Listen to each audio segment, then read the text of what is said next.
through preparation of new nomination as per decision 35 Com 7A.9 and 40 Com 7A.32 in order to harmonize the boundary of the property with the new boundary of the national park.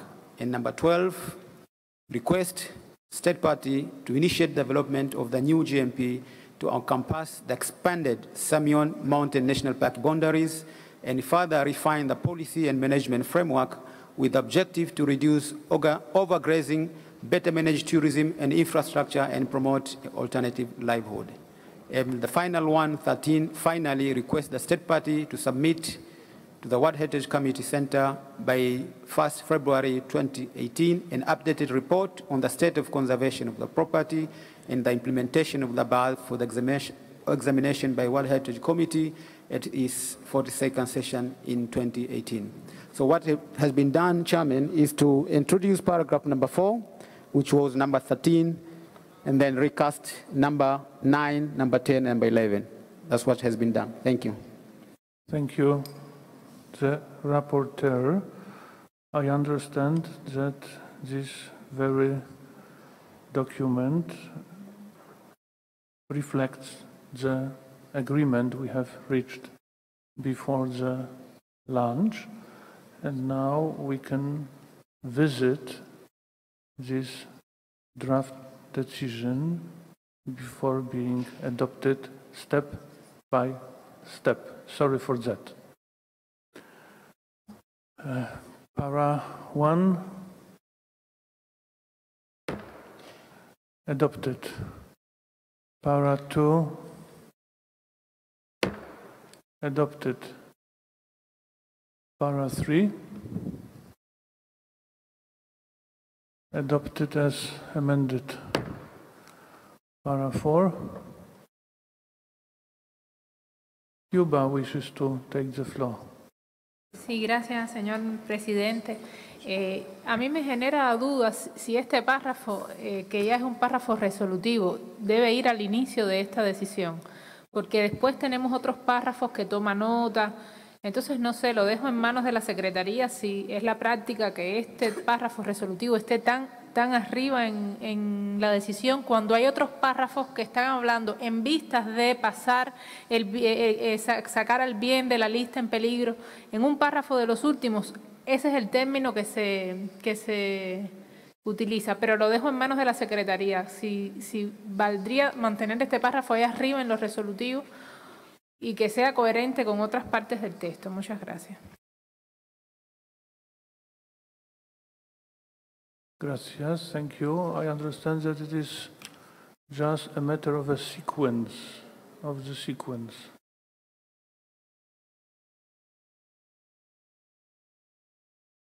But do you have any proposal, if I may ask? Portugal wishes to take the floor. Ambassador, please. Thank you, Mr. President, and let me congratulate the drafters for this remarkable exercise. We have an excellent and clear text.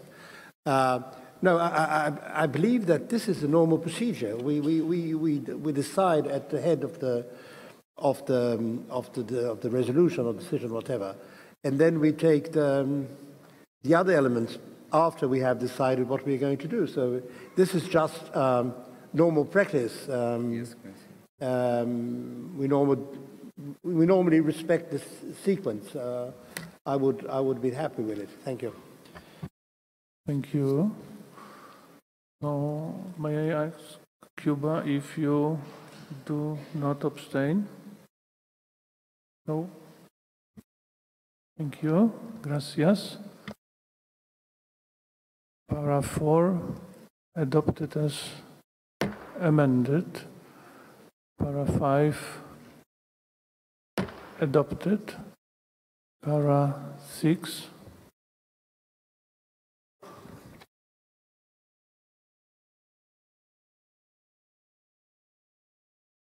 adopted as amended. Para 7 adopted. Para 8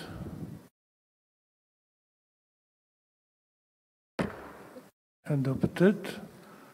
Para 9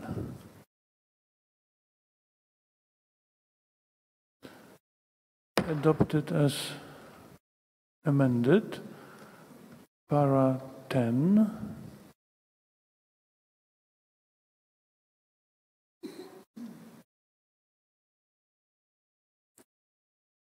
Adopted as amended. Para 11.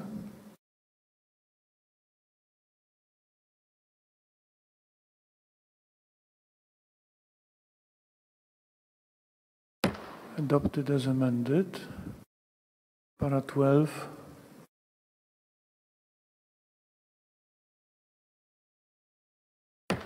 Adopted as amended.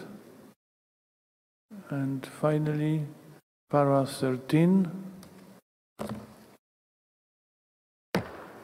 Adopted. Which means that now I can declare the decision 41.7a.13 as adopted.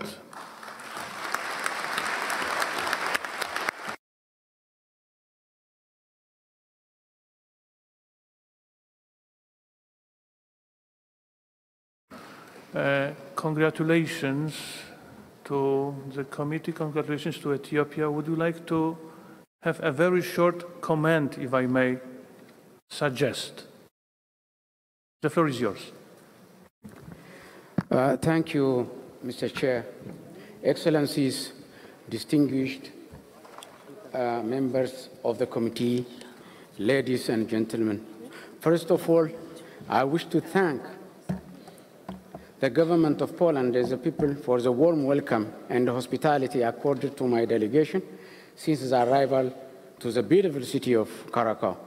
I would also like to thank all committee members of this session for their support and encouragement given to the State Party of Ethiopia.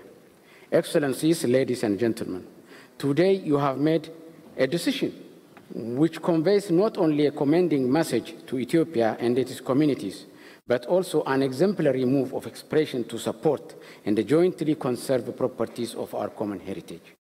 Indeed, implementation of the recommendation of the committee costed us over $30 million from the coffers of the National Treasury and 21 years of relentless effort. But we are very happy that the committee recognized our efforts today, and we would like to assure you that we will continue to strongly engage with UNESCO and IUCN in implementing the recommendations to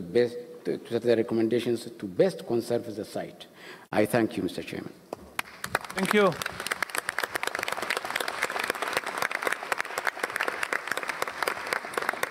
Once again, my sincere congratulations, and let me now remind you, ladies and gentlemen, that we decided today to postpone Selous Game Reserve of United Republic of Tanzania, as well as Nyokolo Koba National Park in Senegal, and it will be proceed until end of item 7B, presumably on Thursday. It is just a reminder, and the floor goes back and again to Mr. Edmund Mukala. I now invite Mr. Mukala to read the list of the natural properties inscribed on the list of World Heritage in Danger, located in the Africa region, for which the reports are proposed for adoption without discussion. Thank you, Mr. Chairperson. The list of natural properties inscribed on the list of World Heritage in Danger located in the African region, for which the reports are proposed for adoption without discussions, are Mount Nimba, Strict Nature Reserve, Côte d'Ivoire, Guinea; Garamba National Park, DRC; Salonga National Park, DRC; Virunga National Park, DRC; the General Decision on the Properties of the Democratic Republic of Congo; the Rainforest at the Achinanana, Madagascar; and Aïr and Ténéré Natural Reserve in Niger. Thank you very much, Mr. President. Thank you very much. If there is no objection from the committee on those state of conservation reports, I'm ready to declare decisions read out adopted.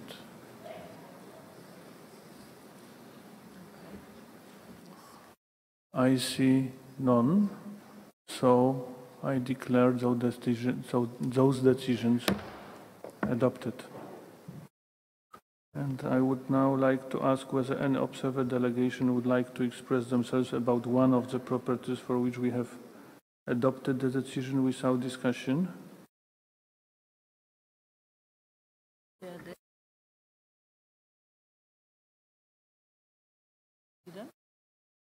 Yes, I see them. Up here.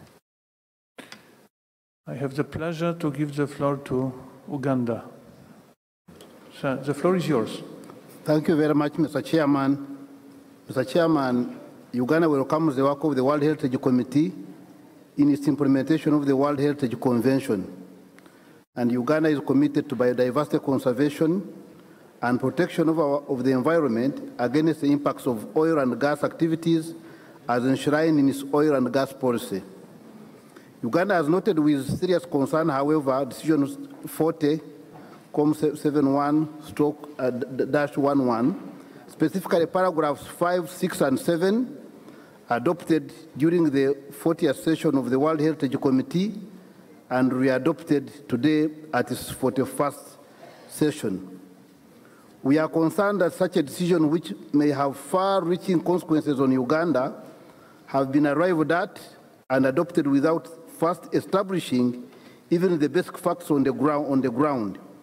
For example, Mr. Chairman, we found it surprising that the advisory body, in its report, which was the basis of this decision, did not even consider the strategic environmental assessment report for oil and gas operations in the Albertine Graben, which is the guiding decision-making in the petroleum sector, and yet the study was completed in 2013, and the report is readily available online, and we had informed the UNESCO Secretariat in our response of 2016. Uganda therefore strongly objects to the decision 40, which clearly disregarded presentations to the UNESCO Director General in 2016 in response to the queries presented to Uganda on the following grounds. 1, before opening up new areas for oil and gas activities or licensing of any petroleum-related activities anywhere in the country, including the Lake Edward or George Basin, there are numerous checks and balances that must be satisfied aimed at ensuring environmental protection. For example, environmental impact assessments are undertaken prior to undertaking any petroleum activity that may have an impact on the environment, including plans for biodiversity conservation. To ensure no net loss of biodiversity.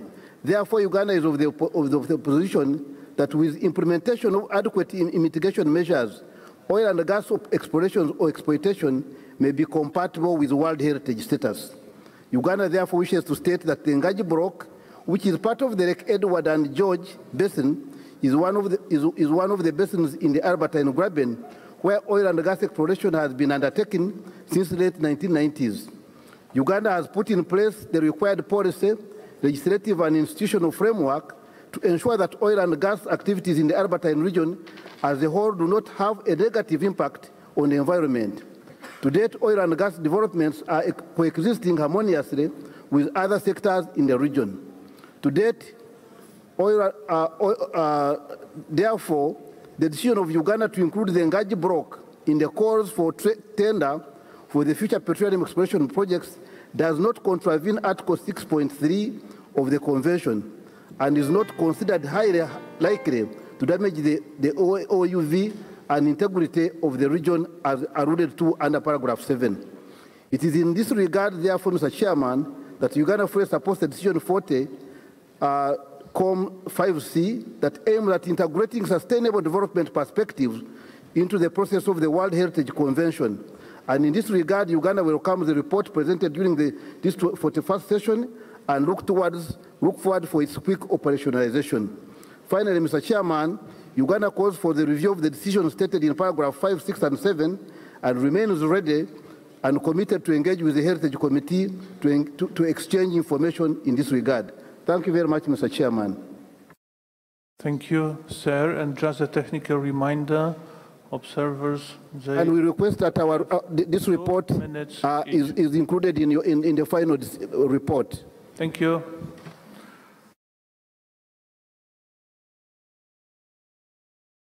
Are there any more? Are there any comments? I do not see any more comments. It means that we can now move to the next region. It is Asia-Pacific region. We do start with tropical rainforest heritage of Sumatra, Indonesia. And I invite Mr. Feng Jing, Chief of the Asia-Pacific Unit of the World Heritage Center, to present the reports on the state of conservation of the natural properties located in the Asia-Pacific region and open for discussion. The floor is yours. Thank you, Mr. Chair, distinguished committee members. A very good afternoon to you all. The summary on the state of conservation of the tropical rainforest heritage of Sumatra can be found on pages 23 to 26 of the English version and pages 24 to 27 of the French version of the working document 41-7A add. The property was inscribed on the list of World Heritage in Danger in June 2011, and no state of conservation report being reviewed by the committee in the most recent years. The state party reports progress on several points towards achieving the indicators of the desired state of conservation for the removal of the property from list of World Heritage in Danger, including the implementation of the spatial monitoring and reporting tool, SMART, in all of its components. The World Heritage Center and IUCN note that the state party made significant investment in addressing requests made by the committee since 2011. The state party reports a range of activities in terms of identifying and dealing with the boundary issues, also reports on the submission of the strategic environment assessment for road development plans within the property.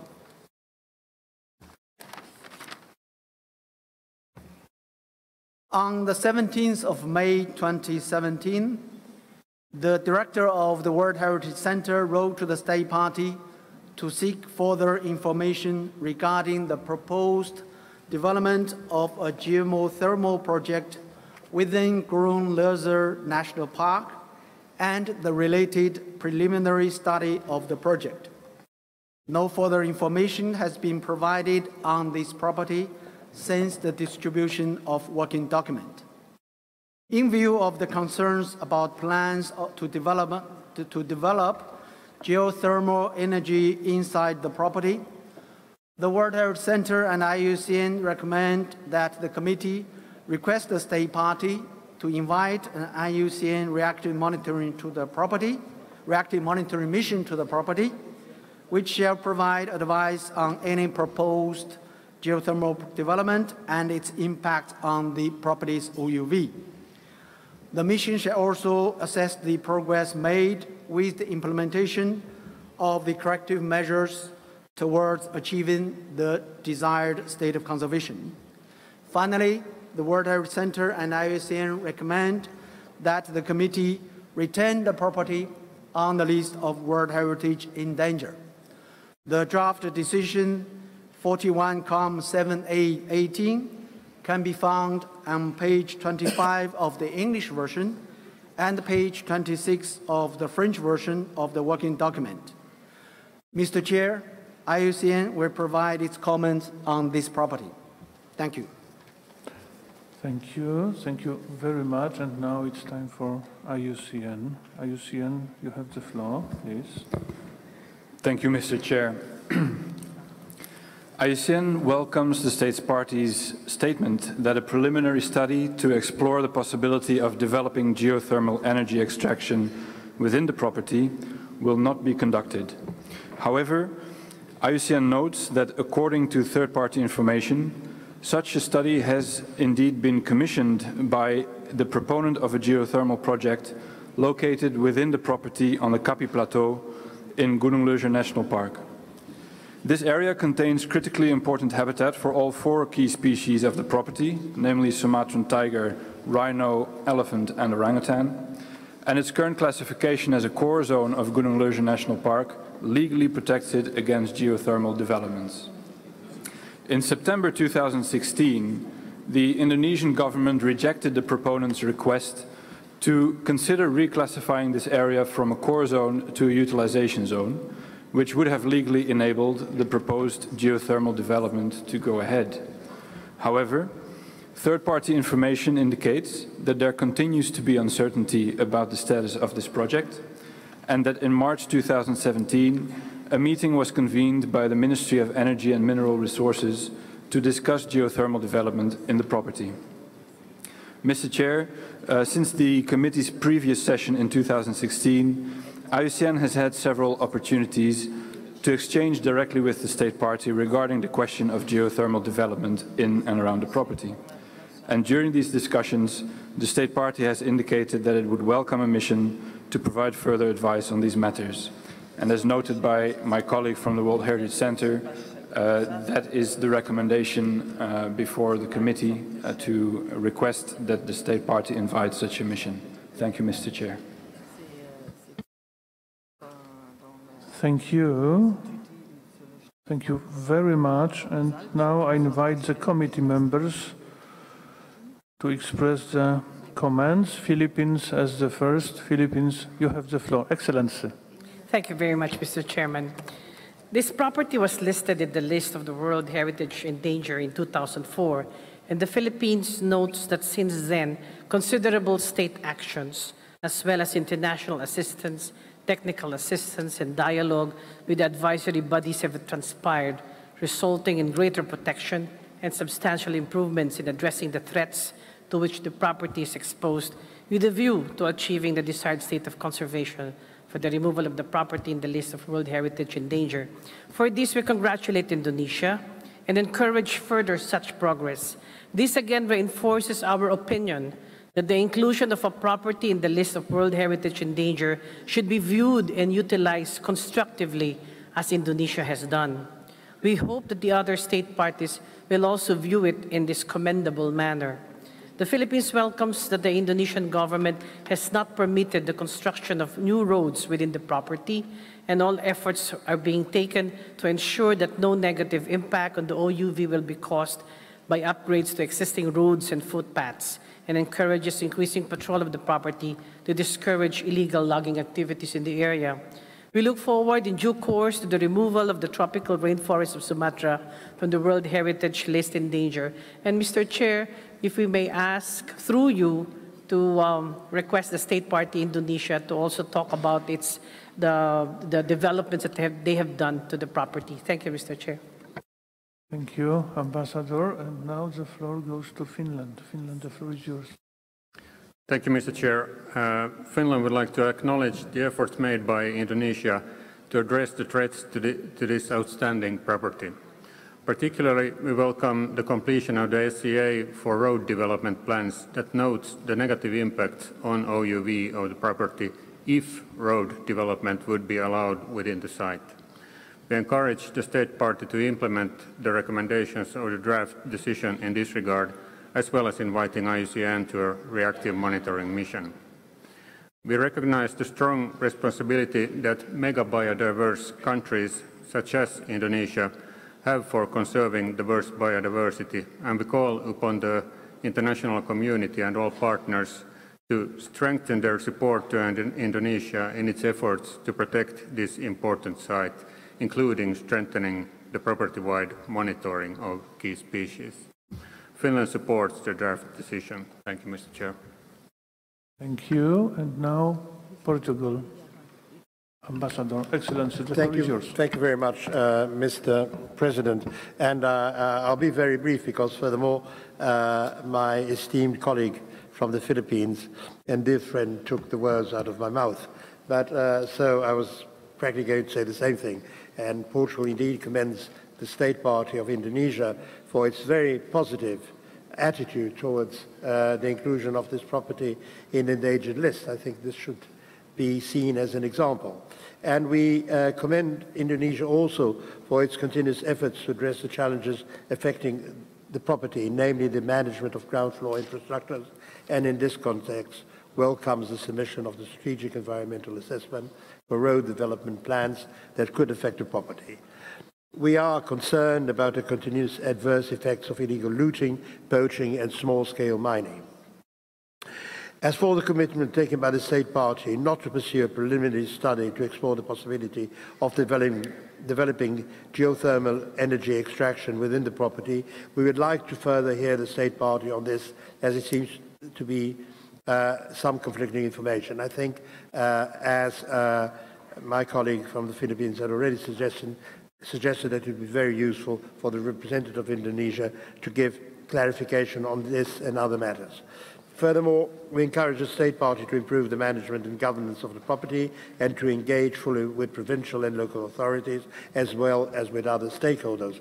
And we look very much forward to the result of the reactive monitoring mission which has just been mentioned. I thank you. Thank you, Ambassador. And now the floor goes to Jamaica. Thank you very much, Mr. Chair.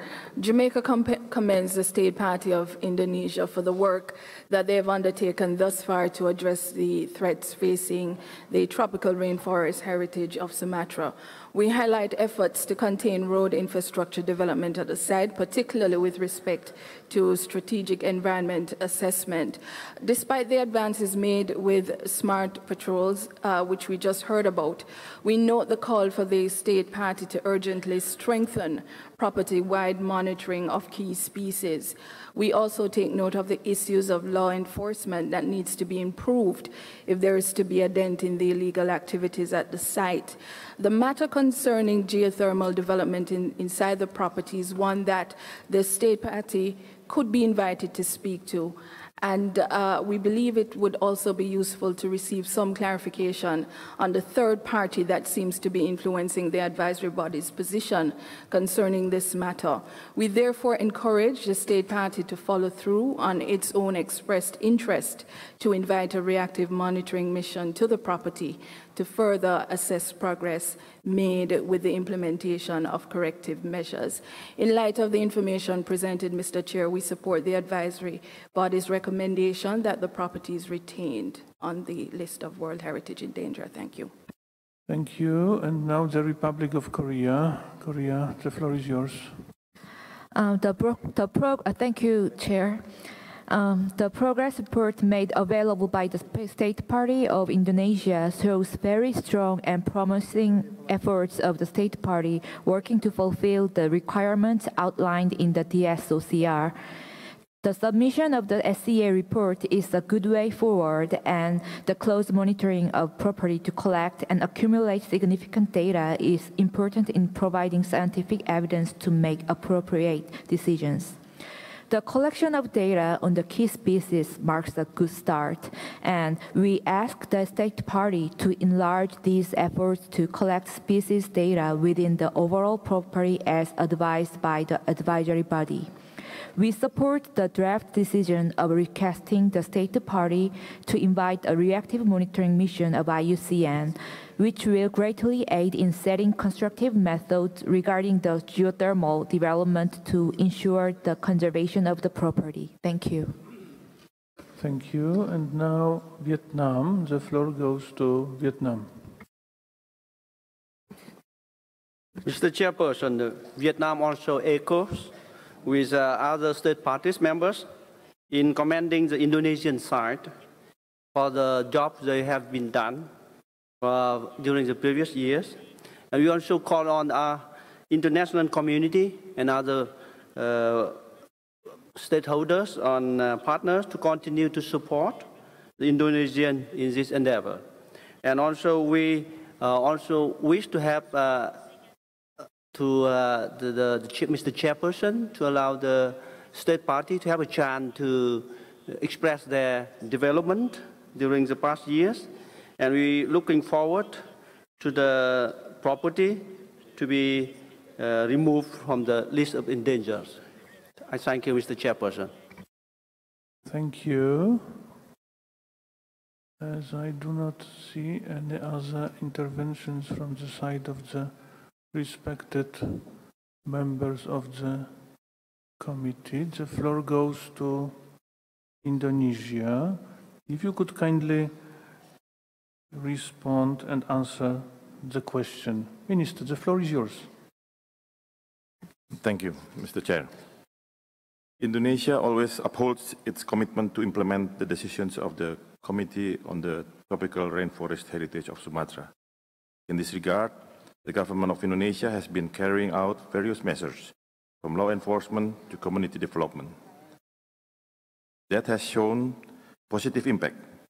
In 2016, we have successfully lowered down the number of poaching in the property. In 2016, 19 poachers were arrested, while only 9 arrested in 2015. The government is also taking tough measures against encroachment and other illegal activities in the property. The government of Indonesia takes note of the result of the Strategic Environment Assessment, SEA, and is well aware of the policy options presented in the SEA for road development. We are now in the process of drafting a regulation on technical requirements of strategic road development in conservation forests, as implementation guideline of road construction in protected areas to reduce negative impacts on area integrity, key species, and biodiversity loss. Our competent authorities have also conducted several capacity building activities to increase positive impacts on strengthening national parks management. Regarding the monitoring of key species, we have set a priority to increase the number of priority endangered species by 10% from the baseline number recorded in 2013-2014. Currently, the population of key species, namely Sumatran tiger, Sumatran elephant, Sumatran rhinoceros, and Sumatran orang-utan, is relatively stable. Other activities in the collective measures are also taken, such as habitat management, awareness campaign, patrol, wildlife rescue, rehabilitation, and release. With respect to the Aceh Spatial Plan, the central government is coordinating with the government of Aceh Province with a view to submit it to the committee in the State Conservation of 2018. We also would like to update the committee members that there is no concession of exploration permit issued with regard to geothermal energy within the property. The government of Indonesia welcomes the initiative to have a reactive monitoring mission to the property in due course, and will also submit the requested updated SOC report by the due date. We will maintain lines of consultation with advisory body and hope that the national commitment for equal development of all Indonesian citizens can go hand in hand with our international commitment to UNESCO.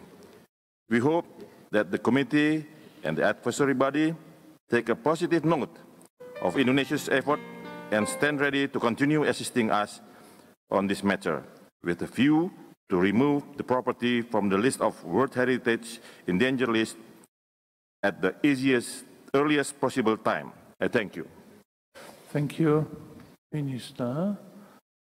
And now the floor goes to the observers, to NGO.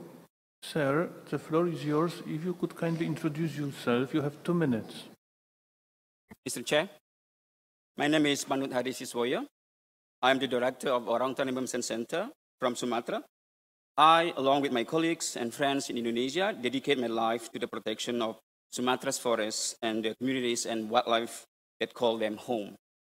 To remind you here today, this site, specifically, the lizard ecosystem is the last place on Earth where orangutan, rhino, tiger, and elephant live together in the wild.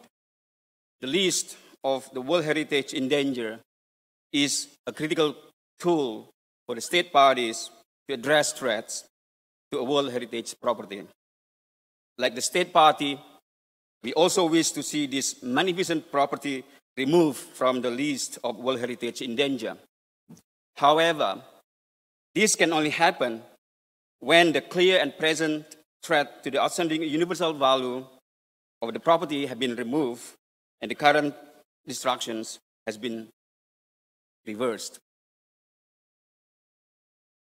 Despite repeated assurance that some of these threats have been addressed, encroachment and illegal settlement, illegal logging, illegal wildlife poaching, roading, industrial destruction, including ongoing proposals for geothermal plant and hydro dams, is still taking place. And such threats have also been acknowledged by the state party in its State of Conservation report. We will continue to work collaboratively with the government to address these threats, but there is only so much that we as NGOs can do. It is the government that is responsible for proper law enforcement, including prosecution of offenders. It is the government that is responsible for stopping new roads, industrial developments, encroachment in the property.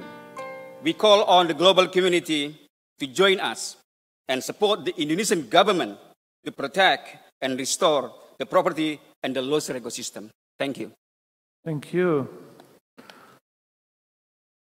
Ladies and gentlemen, now it's time to invite you to adopt the draft decision 41.78.18 concerning this property. Mr. Rapporteur, have you received any amendments on the draft decision proposed? Thank you, Chairman. We don't have any amendment for this item.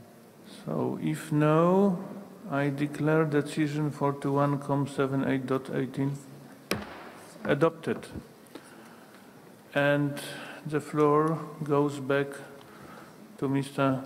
Feng Jing.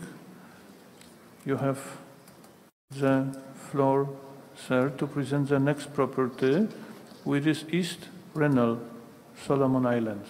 The floor is yours. Thank you, Mr. Chair. Details on the current conservation issues identified. I'm sorry, Cuba wishes to get the floor. Sí, gracias, señor presidente. Lo habíamos hecho antes de que pasaran al otro punto, pero la cercanía nos juega casi siempre una mala pasada. Creo que aunque no hayan enmiendas presentadas, debemos proyectar las decisiones en pantalla. Por ejemplo, en este caso, nuestra delegación quería agradecer al gobierno de Indonesia por la información brindada y que quedara en el proyecto de decisión. Es un problema de procedimientos. Tenemos que proyectar las decisiones, aun y cuando no hayan sido presentadas enmiendas, porque es el mecanismo establecido. O sea, estamos en todo derecho de que cuando vayamos a ver un proyecto de decisión, aunque sea adoptado, se presente la decisión en pantalla. Esta delegación quería agradecer la información brindada del gobierno por Indonesia y que quedara asimismo reflejada en la decisión. Y me gustaría que lo anotara, o sea, que se quedara registrado en su informe, que agradecemos la información que ha brindado el gobierno concernido. Muchas gracias. Gracias, but anyway, I did ask if there are any comments. So I wonder if I shall feel myself guilty. So shall we start to proceed East Renal Solomon Islands now? If so, the floor goes back to Mr. Feng Jing. The floor is yours. Okay, thank you again, Mr. Chair. So details on the current conservation issues identified for East Renal are summarized in working document 41.7a add on pages 26 to 33 of the English version and pages 28 to 34 of the French version for your ease of reference. The state party finally submitted a state of conservation report, including the desired state of conservation for the removal of the property from the list of World Heritage in danger for adoption by the current committee session. As indicated in the working document, the World Heritage Center and IUCN supported the state party and the customary owners to prepare the DSOCR with funding from the Netherlands Funding Trust and the Flanders Funding Trust under the World Heritage Marine Program. A number of important measures have been undertaken by the state party and should be welcomed. A recently established interministerial core team for heritage is currently preparing a national roundtable to further consolidate these efforts and to include relevant stakeholders.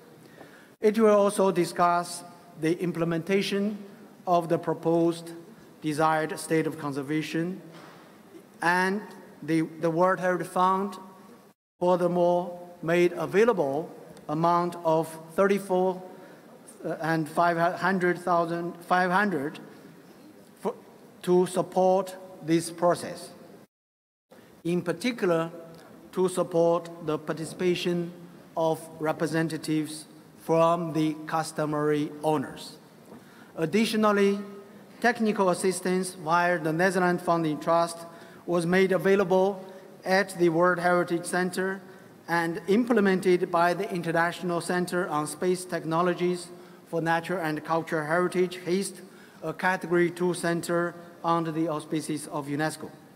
The project provided satellite images and baseline data to address conservation issues at the property, and the training workshop was organized for that purpose. In view of the ongoing situation at the property, the World Heritage Center and IUCN would recommend to retain East Reno of Solomon Islands on the list of World Heritage in danger, and to call upon the international community to support the state party with the implementation of the DSOCR and to develop sustainable livelihoods for the customary owners of the property. The draft decision 41-7A.19 is available on page 32 of the English version and page 34 of the French version of the working document. Mr. Chair, IUCN will now provide its comments. Thank you. Thank you. And now the floor goes to IUCN. IUCN, the floor is yours. Thank you, Mr. Chair. The State Party has made commendable efforts to consolidate the conservation and management of the property, including the development of a strategic framework for the various measures required to ensure its conservation, and including the establishment of an interministerial core team for heritage to oversee this process. Further efforts are needed to put in place a permanent legal mechanism to ensure that no commercial logging can be permitted within the property. IUCN and the World Heritage Center therefore recommend that the committee urge the state party to expedite the designation of the property under the Protected Areas Act and the finalization of the management plan in consultation with the customary owners. IUCN recalls the committee's request to the state party to undertake urgent action to halt the further spread of invasive rats on Redouble Island and to prevent them from spreading into the property. In that regard, it is noted with concern that a proposal for a rat eradication project has been put on hold due to uncertainties about governance mechanisms. IUCN and the World Heritage Center therefore recommend that the committee urge the state party to take urgent measures to clarify these uncertainties and to address the threat of invasive species on the outstanding universal value of the property. Thank you, Mr. Chair. Thank you. Thank you, IUCN. And now I invite the committee members to express their comments, if any.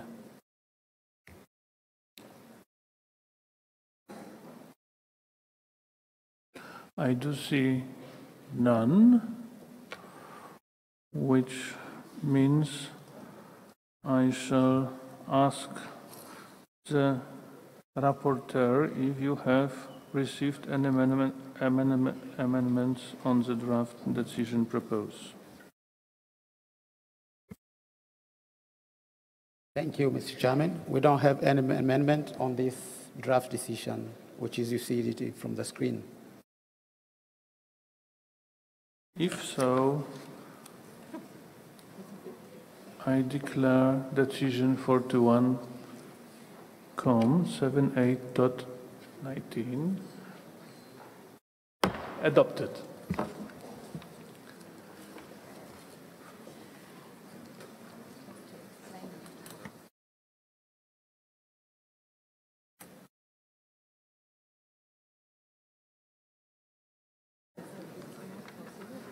Ladies and gentlemen,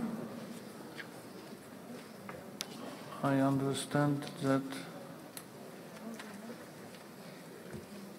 I shall thank to Mr. Feng Jing very much. It is the farewell with Asia Pacific region as nature is concerned. And now we do open culture, and at the beginning we have Europe and North America with Bagrati Cathedral and Gelati Monastery in Georgia. I now invite Mrs. Isabel Anatole Gabriel, head of the Europe and North America unit of the World Heritage Center, to present the first report on the state of conservation of the cultural properties located in the Europe and North America region and open for discussion. Madame, you have the floor. Merci, Monsieur le Président. Le bien cathédrale de Bagrati et monastère de Gelati en Géorgie est inscrit sur la liste du patrimoine mondial en péril depuis 2010. Conformément à la décision de la 40e session du comité, l'État partie a soumis un rapport sur l'état de conservation du bien et sur les progrès accomplis en vue du retrait du bien de la liste du patrimoine mondial en péril. À cet égard, l'État partie a également soumis pour examen par cette session du comité une modification importante de limite du bien, conformément à la décision 39-8B-35. Monsieur le Président, compte tenu du fait que l'examen par le comité de la modification importante de limite du bien lors du point 8B de l'ordre du jour a des conséquences sur l'état de conservation du bien, le secrétariat, en accord avec l'organisme consultatif ecchymosis, suggère que vous proposiez aux membres du comité de reporter la discussion sur le rapport sur l'état de conservation de biens après l'examen du point 8B. Merci, Monsieur le Président.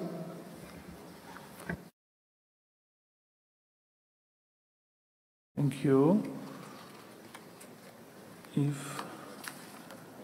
Thank you for this information. I suggest that we follow this recommendation by the Secretariat and come back to the state of conservation of Bagrati Cathedral and Gelati Monastery at a later stage during the session, once we have examined this boundary modification request. Are there any objections?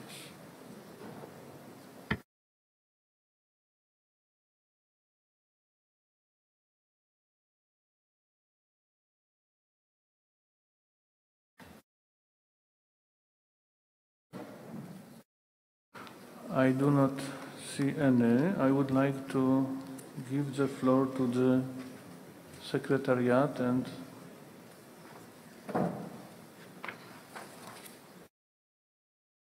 if so, I understand that we can continue. Which means that at the moment we have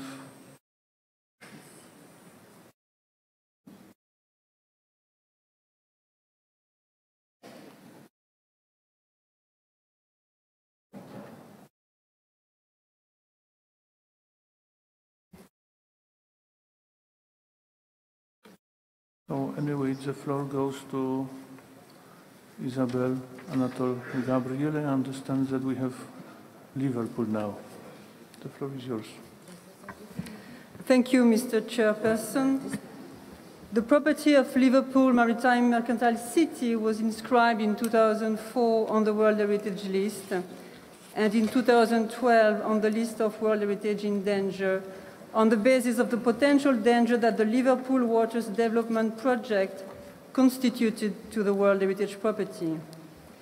The committee also considered at that time the possibility of deletion of the property from the list of World Heritage should the project be approved and implemented.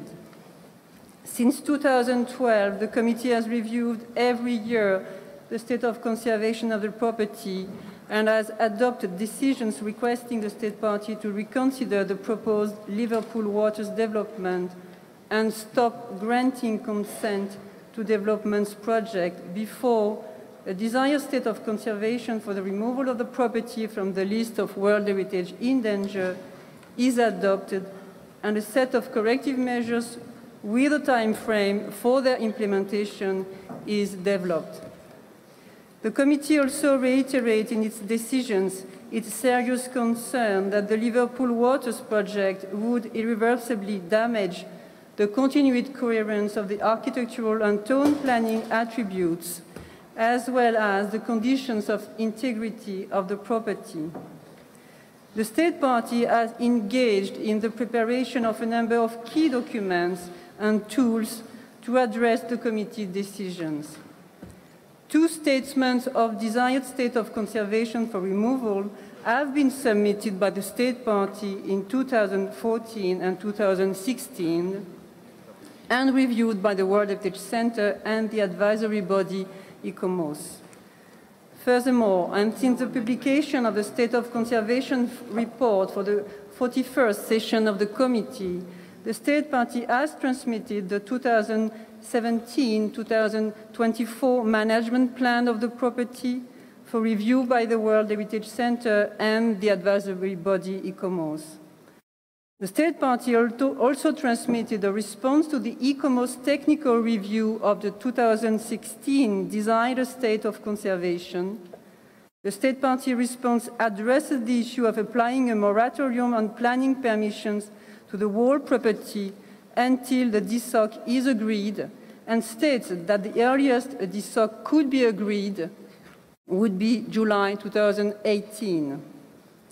In the meantime, and in the framework of paragraph 172 and 174 of the operational guidelines, the State Party has replied to requests by the Centre on 5 development projects, among which one is situated within the buffer zone, the Ovatus 1 tower, and one, the Infinities Towers, is located immediately adjacent to the buffer zone. The State Party informed the Secretariat that the Liverpool City Committee has approved both projects. In the same response, the State Party provides new information on the proposal for a 32-story tower within the Prince's Dock area of the Liverpool Waters development and within the buffer zone of the property. The Secretariat was informed that Historic England has been consulted and has not lodged any objection. However, the Secretariat did not receive its report nor an impact assessment. Mr. Chairperson, the current draft decision in its paragraph 11 and 12 takes stock of the different committees' decisions as well as of the responses and exchange with the State Party. With your permission, Mr. Chairperson, ecchymosis wishes to present its comments on the state of conservation of the property. Thank you.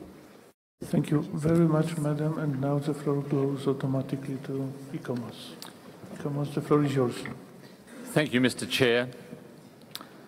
The maritime mercantile city of Liverpool continues to face strong challenges associated with an approved large-scale planning consent. ecchymosis has participated in joint World Heritage Centre and ecchymosis missions to the property in 2006 and 2011 and 2015. Over this period, there has been progress in improving the state of conservation of the property through repair and reuse of historic buildings and structures which were previously at risk. However, these conservation works cannot compensate for the major adverse impact on the outstanding universal value of the property resulting from progressive overdevelopment within the property itself and within the buffer zone arising from the Liverpool Waters Outline Planning Consent, which includes buildings, locations and envelopes which are not consistent with retaining the outstanding universal value of the property. ICOMOS and the committee have consistently advised that the subject approval, which is valid until 2042, and specifically the scale of the proposed development, would fundamentally adversely affect the outstanding universal value of the property.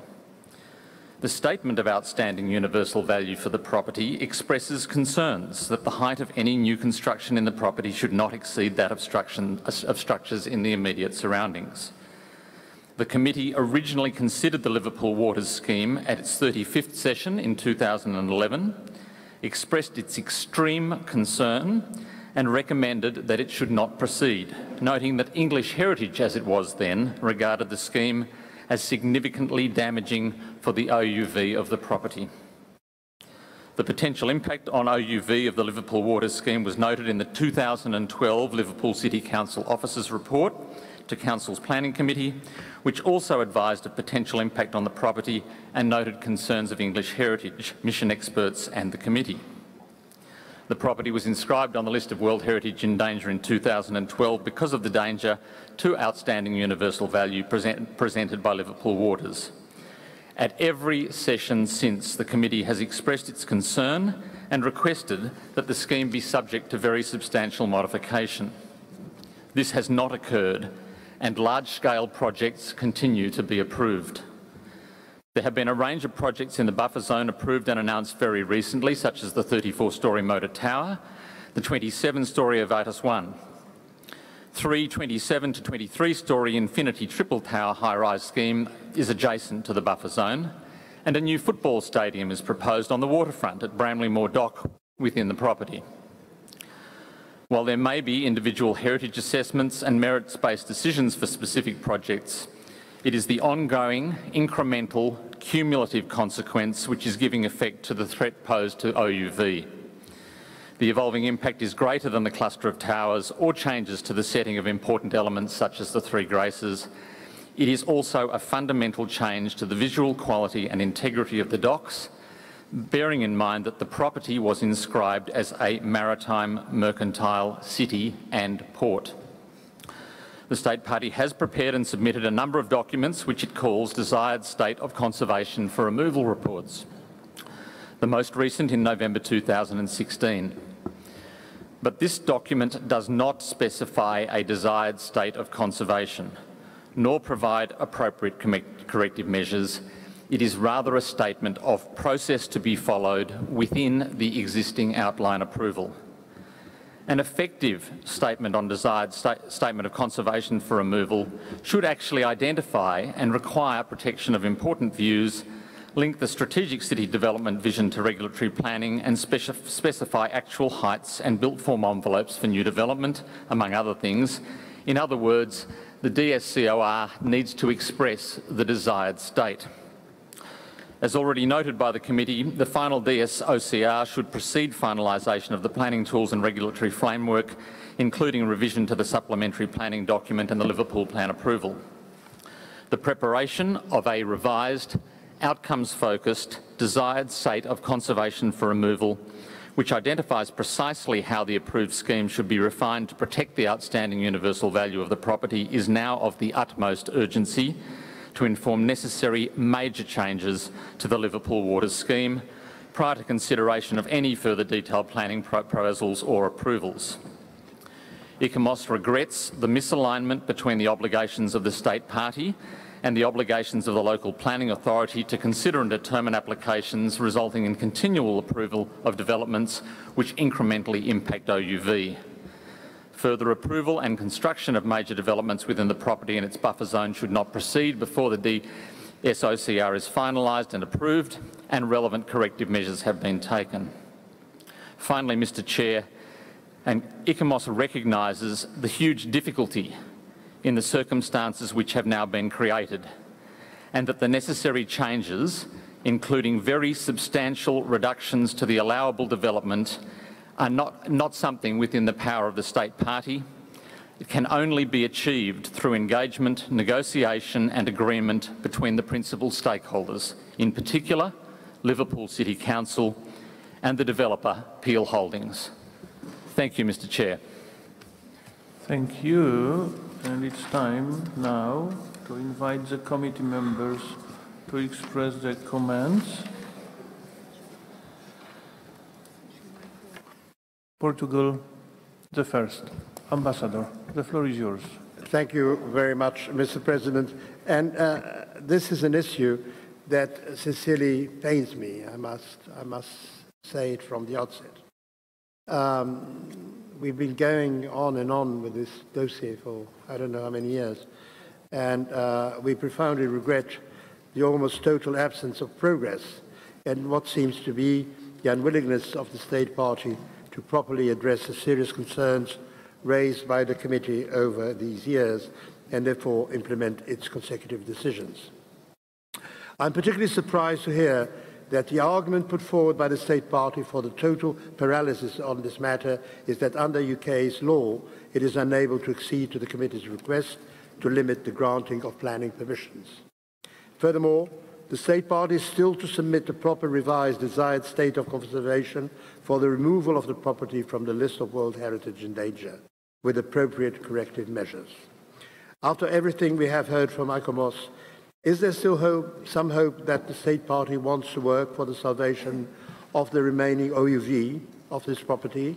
Or are we already in the countdown mode for the deletion of this property from the World Heritage List at our next committee session in 2018? I believe, Mr. President, that these are the real questions. Now, should the state party say today that it's really committed to work fully with the committee and abide by its decisions, you can count on us to help them. But if their choice is elsewhere, it would save our time and energy if the UK clarified their position on this matter without further ambiguity. I thank you. Thank you, Excellency. Lebanon. Lebanon has the floor. The floor is yours. Yes, thank you, Mr. President. As the distinguished ambassador of Portugal has said, we have been discussing this dossier since 4 years. Every year, the committee regrets, requests, etc., etc., etc. I have a question. Do we still believe that there will be some change in the plans? Do we still believe that the state party will take measures to stop what has been planned and what has been already done? I think that really this is doubtful. If this was possible, it would have been done before. Today, we are probably in a situation which is irreversible. An irreversible situation where we are faced with a dilemma. What do we do with this property? As the distinguished ambassador of Portugal says, we are probably on the eve of being forced to delete the property from the list. Thank you. Thank you. And now Finland. Finland has the floor. Thank you, Chair. Finland welcomes the news that all stakeholders are fully informed and recognize the committee's serious concern over the potential threat of the Liverpool Waters development scheme to the outstanding universal value of the property. It is, however, worrying that the state party still has failed to specify a desired state of conservation. We can accept the fact that within the United Kingdom's legislative framework, the state party is unable to accede the committee's request to limit the granting of planning permissions. What we cannot accept is that the desired state of conservation has been pending since 2013. Part of the problem seems to be hidden behind the fact that the state party is not, for partly understandable reasons, able to produce the document that ecchymosis is asking for. In order to be able to submit a revised desired state of conservation by the 1st of February 2018, the state party should urgently continue the dialogue with ecchymosis and look for possible ways to resolve the issue. But like already has been said by Portugal and Lebanon, also we would like to hear from ecchymosis if there still in their point of view is any hope for this site for the future. Thank you. Thank you. The Republic of Korea has the floor now. Korea, the floor is yours. Thank you, Mr. Chair. The World Heritage Committee has examined the case of Liverpool Maritime Mercantile City since 2013, and the current developments taking place within the property have been cited numerously to adversely affect the OUV of the property. We do understand the needs of a city thriving with citizens has to keep up the economic sustainability. However, as repeatedly underlined within our own documents and policies, such development needs to happen whilst respecting the heritage values which were recognized at the time of inscription. The committee should strongly urge the state party to respond to the repeated requests of finalizing a desired state of conservation for the removal of the property from the danger list, and to provide enough and ample time to host ongoing developments until corrective measures can be outlined as appropriate, as already requested in the draft decision. The Republic of Korea counts on the strong efforts of the state party with good faith. Thank you. Thank you. The floor goes to Turkey. Turkey, the floor is yours. Thank you, Mr. Chairperson. Having remembered the discussions last year, we deeply regret about being informed that there has been no further improvement in finalization of desired state of conservation in adequate quality since the last year, despite the deep concerns in that regard.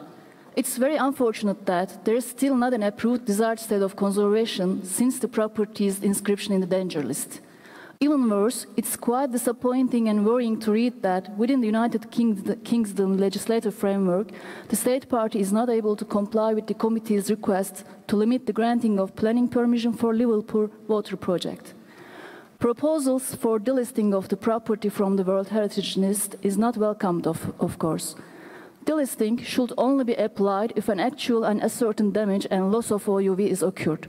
However, if the state party has no sufficient management capacity to sustain the OUV of the property, delisting must be an option to sustain credibility of the list. In that regard, we approach with great concern to the statements of the state party with regard to the impossibility of revoking planning consent and limiting the granting of planning permission. Having read the SOC report submitted by the state party, we see that the state party is still committed to the further collaboration with the World Heritage Center and ICOMOS.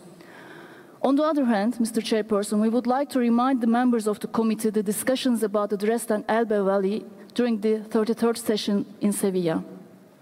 While many of the members underlined the fact that the property had already lost its OUV to sustain its presence on the list, some others highlighted the power and the role of the Convention in protecting the properties against such ambitious developments.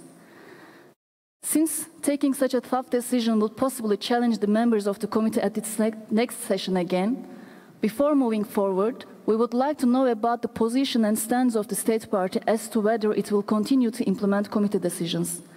To conclude, we support the draft decisions as to retaining the property on the World Heritage List in danger until the required studies are completed and the committee is satisfied by the state of conservation of the property as well as the efforts of the state party. But recommendation for further delisting should be reviewed by the advisory body and the committee. Thank you, Mr. Chair. Thank you. Philippines, the floor is yours. Thank you very much. Thank you very much, Mr. Chair. We support the remarks made by the Ambassador of Portugal and the Delegate from Lebanon. It is imperative that states parties respect in good faith the decisions of the committee. We think it is appropriate, given the lack of progress and engagement from the state party concerned, for us to consider removing the property from the World Heritage List to reach closure on this matter. We need to stop delaying this decision and send a resolute message to the state party if indeed there is no impetus to agree on a desired state of conservation for the property and remove it from the danger list. Thank you, Mr. Chair. Thank you, Excellency. And now the floor goes to Jamaica. Jamaica, the floor is yours. Thank you, Mr. Chair. Jamaica notes that the state party submitted a desired state of conservation report in late 2016, which still does not provide appropriate corrective measures. The committee has repeatedly expressed concern over the potential threat of the proposed Liverpool waters development and noted that, as planned, it would irreversibly damage the attributes of the OUV and conditions of integrity. Mr. Chair, Jamaica is deeply concerned about the dynamic issues surrounding the site, and it is particularly worrying that if the state party does not stop the granting of planning permits, which have a negative impact on the OUV of the property, the site faces possible removal from the World Heritage List. Thank you. Thank you. And now the floor goes to Poland. Poland, you have the floor. Thank you, Mr. Chair. Urban pressure and changes it brings to the character of World Heritage properties, their integrity and authenticity were reported today morning as a major threat to the World Heritage properties. It's a common problem, and Liverpool is one of the examples. Poland shares the concerns and echoes what was said by Portugal, Lebanon, and others. The city does need a wise regeneration policy with inhabitants of Liverpool in the heart of it. But we do have doubts that the Liverpool watershed scheme brings any benefits to the Liverpoolians. We don't see a solution at the moment, but are also convinced that we must find a way to stop further transformation and degradation of the city's historic special structure and its character. Thank you. Thank you.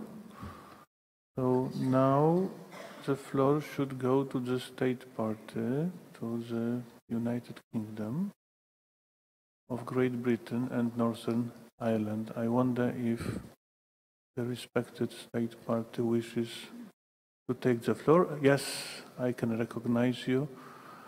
So if you could kindly respond to the questions and to the points underlined. The floor is yours. Thank you, Mr. Chairman.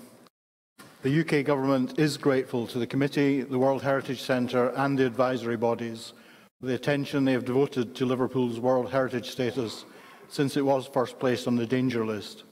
It is a matter of deep regret to us that Liverpool remains on the danger list and that deletion is even being contemplated in 2018. But I do see some cause for optimism. Following the recent general election in the UK, we have a new Heritage Minister who has made clear that we should redouble our efforts to strengthen the stewardship of all of the UK's World Heritage sites, and that protection and enhancement of the OUV should be our guiding star. This will require stronger cooperation between central and local government, and I'm delighted that the Lord Mayor of Liverpool, Councillor Malcolm Kennedy, is here today to demonstrate Liverpool City Council's desire to work with us in addressing the range of issues facing the property. In the last decade, Liverpool has reduced the number of buildings at risk by 75%. As has been mentioned, we have a new management plan for Liverpool, which I would note states that, quote, ecchymosis guidance on heritage impact assessments for cultural World Heritage properties has now been formally adopted by the Council for all development within the World Heritage Site and buffer zone. And earlier this year, Liverpool was designated by the European Union as a heritage role model, a designation which will support community engagement with the World Heritage Site. The UK Government recognises and greatly values the role civil society plays in protecting all of our World Heritage sites. We are encouraged by the involvement of civil society in the World Heritage Watch meeting here in Krakow. This included people who live and work in Liverpool, who value its World Heritage status and are working hard to retain it. None of this is to deny that there remain real challenges to be faced and tough decisions to be made. We fully recognise and accept that the views expressed today by the committee and the views of the advisory bodies have genuine substance to which we must respond clearly and energetically. So I would take this opportunity to reassure the distinguished members of the committee that the State Party is committed and is determined to take measures to address the decisions of this committee and the advisory bodies. The State Party has had useful discussions with representatives of the World Heritage Centre and advisory bodies even yesterday, and we fully intend to continue that dialogue as we refine the desired state of conservation for removal prior to next year's committee meeting, by which time I hope you will approve that DSOC and come to share our view that deletion would not be the right way forward. In the meantime, my Minister has asked me to echo the Mayor of Liverpool's invitation to every member of the committee to visit Liverpool in the next 12 months and to see in person how its OUV is being protected and enhanced. Thank you. Thank you. Let's hope. And now I'm passing the floor back to ecchymosis. ecchymosis wishes to respond. ecchymosis. Thank you, Mr. Chair. I will respond briefly to the interventions from the members of the committee and the specific question that was put to ecchymosis. Having heard the Honourable Delegate for the United Kingdom and responding to the question about is there any hope from the Honourable Delegate from Finland, I would say that ecchymosis is hopeful but not optimistic at this point. And that would be because virtually all of the major developments that are so problematic are not yet built. And while that is the case, of course, there is hope. There is also, as the UK delegate indicated, a very strong civil society interest within Liverpool in ensuring that the property is not removed from the World Heritage List. And I know there are a number of Liverpudlians who have journeyed to Krakow specifically to articulate and express that view, and they are here in the chamber. The issue is, and has been for some time, the nexus between the relative constitutional powers and roles of the UK State Party, Liverpool Council and the developer. So as I indicated in the first intervention from ecchymosis, everything is going to hinge on whether or not those parties can actually reach agreement to change the nature and scale of the development. There is an opportunity for the UK as State Party to lead that process. The State Party can define the desired state of conservation for removal. It is then a question as to whether the Liverpool City Council and the developer will agree to do what that desired state requires. But the very first thing, the most urgent thing, the thing that will determine whether this property comes back from the brink or not, is whether or not a satisfactory desired state of conservation report can be prepared and adopted, and that is what is most urgent, Mr. Chairman. Thank you.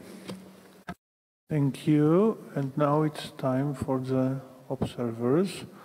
I can see NGO ready to take the floor. Madam, the floor is yours, and if you could kindly introduce yourself first. The floor is yours.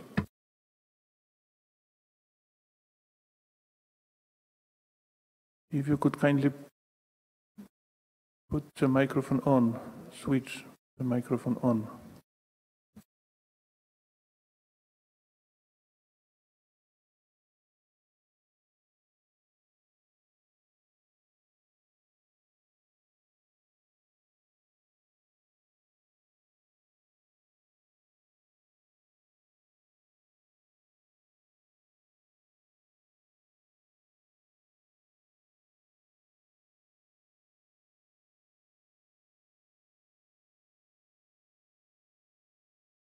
I'm very sorry. I understand that we will solve the problem in a moment. I would like to ask technicians.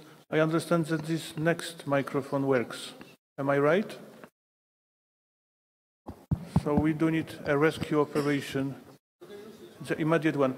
The respected representative of NGO just escaped. I'm sorry.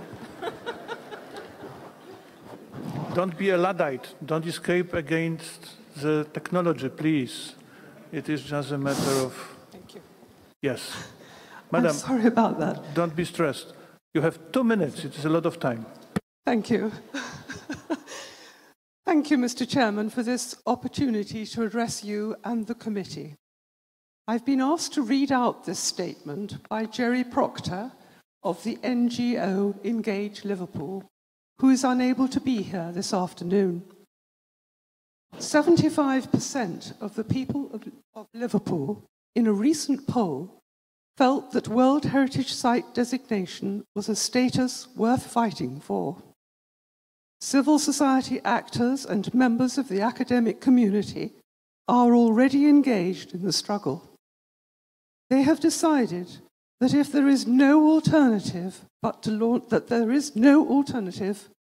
launch a belated campaign to do everything possible to hold on to this prestigious designation.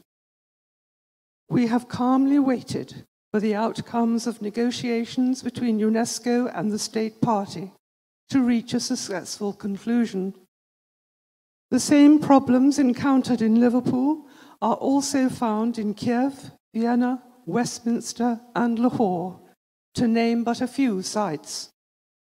The relationship between development and conservation, between progress and heritage, is still being worked out by everyone. And so we humbly request that you promote more widely discussion and debate around constructive conservation.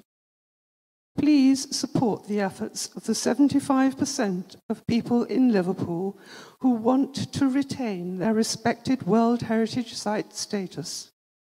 The struggle is formidable, but with your help, we can win. Thank you, Mr. Chairman. Thank you very much, Madam. And once again, I'm very, very sorry for those technicalities. Do forgive me.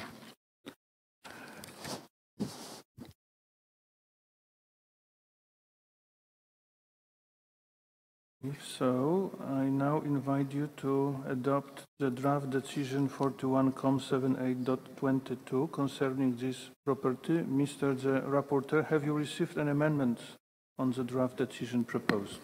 Thank you, Chairman. We don't have an amendment for this item. Thank you.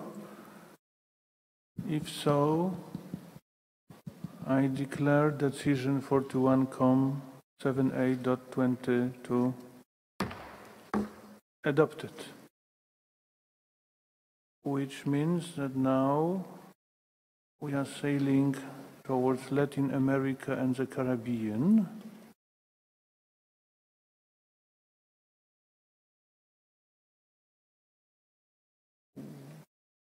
And I will invite Mrs. Petya Tocharova, Chief of the Policy and Statutory Meetings Unit of the World Heritage Center, to read the list of the properties for which the reports are proposed for adoption without discussion.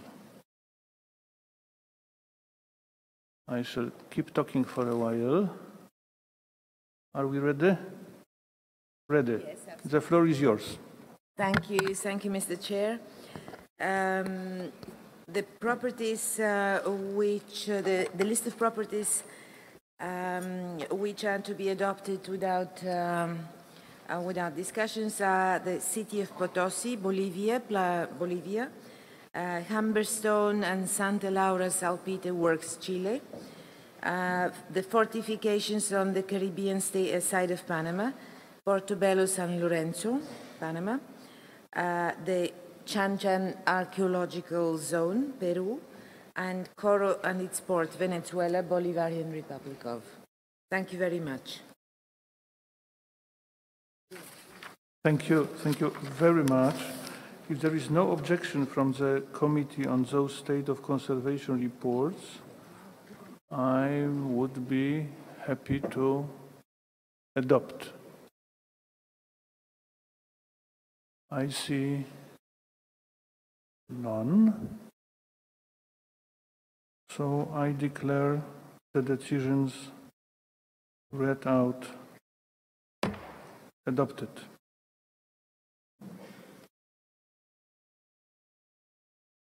I wonder if it is an observer wishing to take the floor? No. If so, we can move on towards Africa, the old towns of Jenna, Mali. I will now invite Mr. Edmund Kala, Chief of the Africa Unit of the World Heritage Center, to present the reports on the state of conservation of cultural properties located in the Africa region and opened for discussion. Mr. Mkala, you have the floor. Merci, Monsieur le Président. Le rapport sur l'état de conservation de la ville ancienne de Jenna a été soumis par l'État partie le 25 janvier 2017 et complété par un rapport d'évaluation plus détaillé soumis le 3 mai 2017.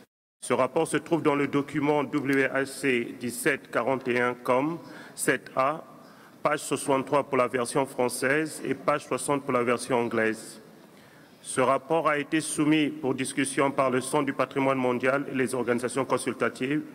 Il fait état de la fragilité de la situation sécuritaire dans cette région du pays, qui ralentit la capacité d'intervention de l'État partie, d'où un faible niveau de mise en œuvre des mesures correctives, 5 mesures engagées sur 20. Cette situation s'explique également par un faible niveau de financement mobilisé pour Jenna, car les partenaires financiers ont manifesté plus d'intérêt pour Tombouctou que sur ce site. De ce fait, il a recommandé que le comité prenne note des progrès réalisés par l'État partie et l'encourage à les poursuivre et à sensibiliser davantage ses partenaires à soutenir Jenna dans le cadre du plan d'action pour la deuxième phase de la réhabilitation du patrimoine culturel du Mali.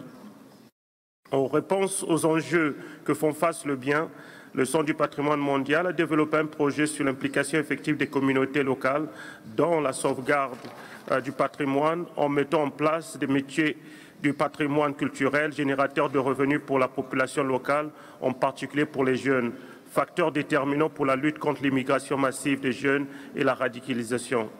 En vue de la situation, le comité pourra une nouvelle fois faire appel à la communauté internationale à offrir son soutien urgent et sans réserve à l'État partie pour le renforcement des mesures de conservation et de gestion de Jenna. Monsieur le Président, le projet de décision 41 7A 28 se trouve sur la page 65 pour la version française et page 62 pour la version anglaise. Et si vous me permettez, donc, je pourrais donner la parole aux organisations consultatives pour apporter un peu plus d'informations sur ce sujet. Merci, Monsieur le Président. Thank you. So the floor goes to ecchymosis. Ecchymosis, you have the floor. Thank you, Mr. Chair. Some progress has been made in addressing the corrective measures, but in extremely difficult conditions, with flooding in addition to an unstable security situation with increased attacks. The most recent flooding in Jenna in August 2016 caused damage to some of the oldest monumental mud houses, including the 16th century Moroccan palace. And this brought structural instability and even collapse to some of the buildings, and also damage, but to a lesser degree, to the Great Mosque and the archaeological sites. These disastrous impacts have compounded the problems already faced by the Jenna Cultural Mission.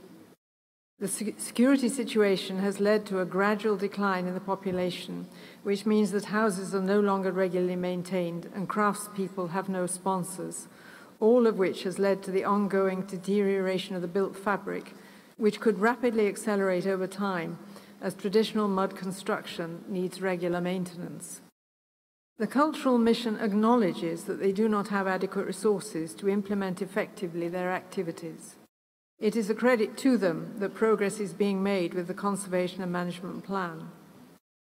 The challenges facing Jenny, and particularly the need to stem degradation of the densely packed urban houses and the Great Mosque before it becomes irreversible, and to revitalise and support a viable community in the city, need to be given much higher visibility.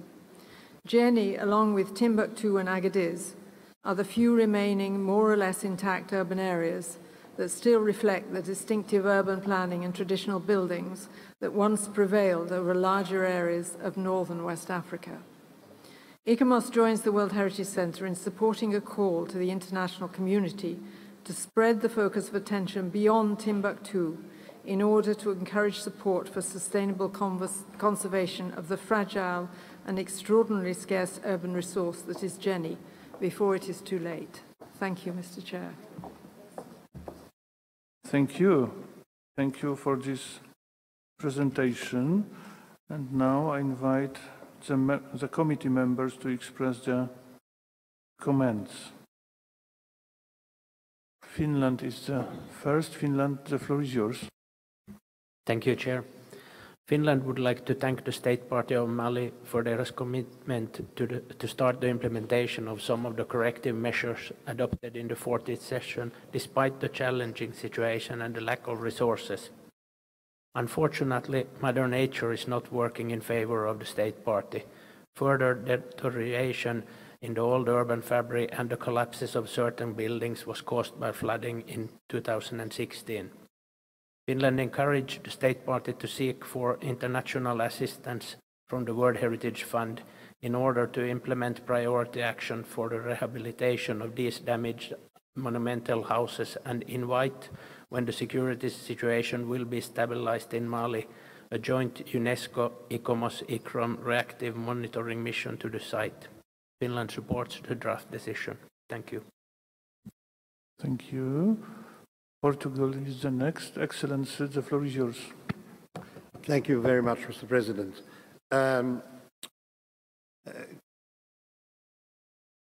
Comme nous le savons tous, le Mali est un pays en guerre, une guerre qu'il n'a pas voulu et dont il est victime.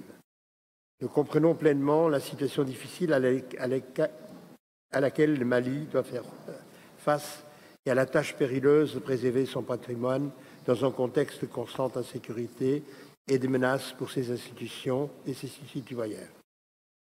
Les pluies, les inondations et l'abandon des populations, comme nous venons de l'écouter de la part d'ICOMOS, ont rendu la tâche de préservation encore plus complexe. Malgré toutes ces difficultés, étant donné l'état de dégradation de certaines composantes du bien, nous encourageons néanmoins le Mali à davantage travailler avec le Centre du patrimoine mondial et avec l'ICOMOS afin de préparer dès que possible l'état de conservation souhaité en vue du retrait du bien de la liste du patrimoine mondial en danger. Pour cela, il nous semble indispensable qu'une mission de suivi soit dépêchée sur place afin de vérifier les conditions, ceci dès que la situation sécuritaire le permettra. Je vous remercie. Thank you. And now Zimbabwe. Zimbabwe has the floor. Madam Ambassador, the floor is yours. Thank you, Chairperson. Zimbabwe commends the State Party for the work that it has done to try and restore the property under very difficult circumstances of security and war, as well as the floods that have also worked against the restoration of the property. We are in sympathy with the State Party for the lack of resources and the inadequacy of resources to use for the rehabilitation, and we appeal to the international community to support Mali in the restoration of this property. We agree with the advice from the center that emphasis should not just be on Timbuktu, but also on other properties that are within the same country.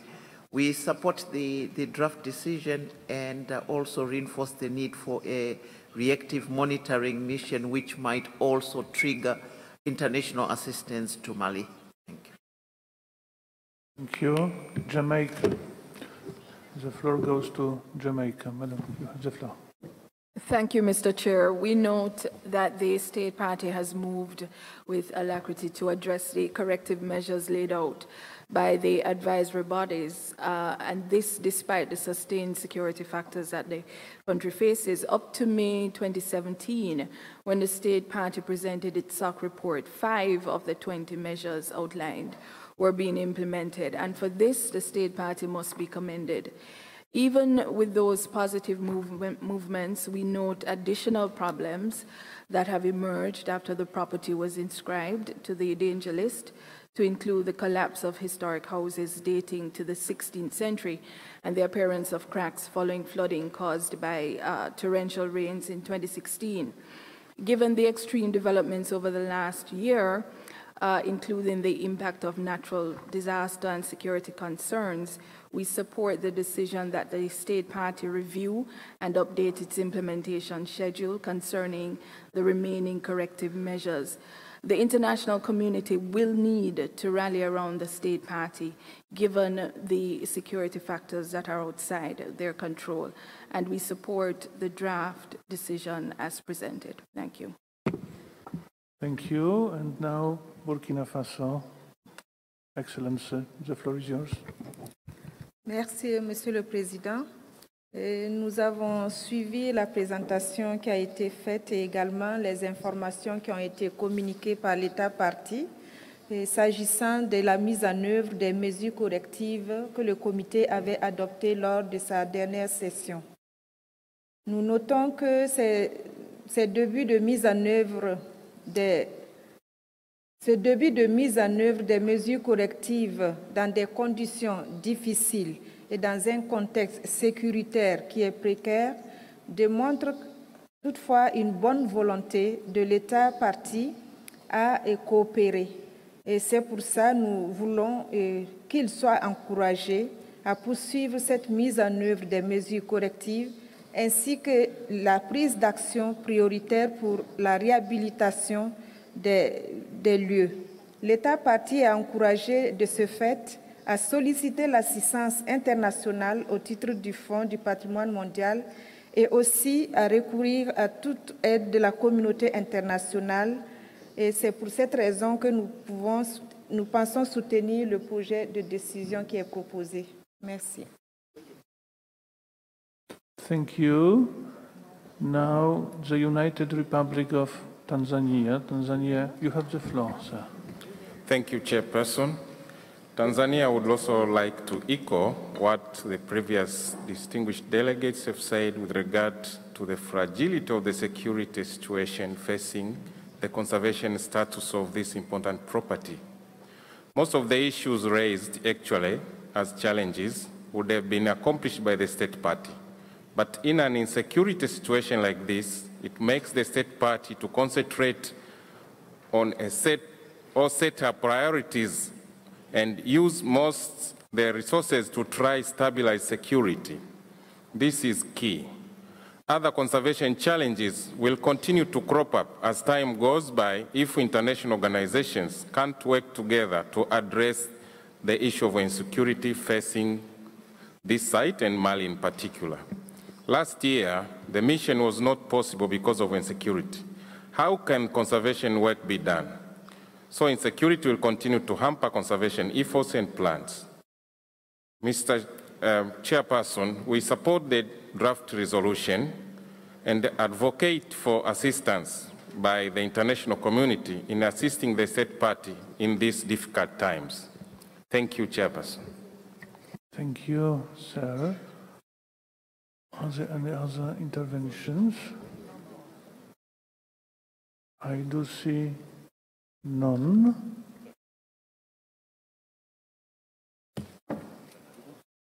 If so, thank you. I now invite you to adopt the draft decision 41-78.28 concerning this property. Mr. the Rapporteur, have you received any amendments on the draft decision proposed? Thank you, Mr. Chair. No, we have not received any amendments on this item. If so, I declare decision 41-78.28 adopted. And now I invite Mr. Edmond Mokala to read the list of the cultural properties inscribed on the list of World Heritage in Danger located in the Africa region, for which the reports are proposed for adoption without discussion. Mr. Mokala, the floor is yours. Thank you, Mr. President. The list of cultural properties inscribed on the list of World Heritage in Danger located in the Africa region, for which reports are proposed for adoption without discussions, are Timbuktu in Mali, the tomb of Askia in Mali, and the tombs of Buganda kings of Kasubi in Uganda. Thank you, Mr. President. Thank you. Thank you very much. If there is no objection from the committee on those state of conservation reports, I'm ready to declare those decisions as read out adopted.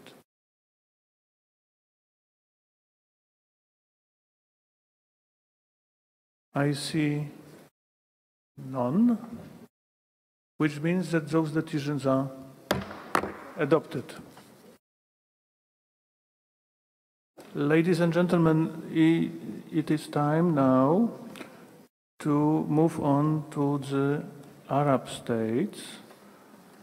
I will now invite Mrs. Nada Al-Hassan, Chief of the Arab States Unit of the World Heritage Center, to present the other reports on the state of conservation of cultural properties located in the Arab state region and open for discussion. I understand that the first item is Ashur, Iraq.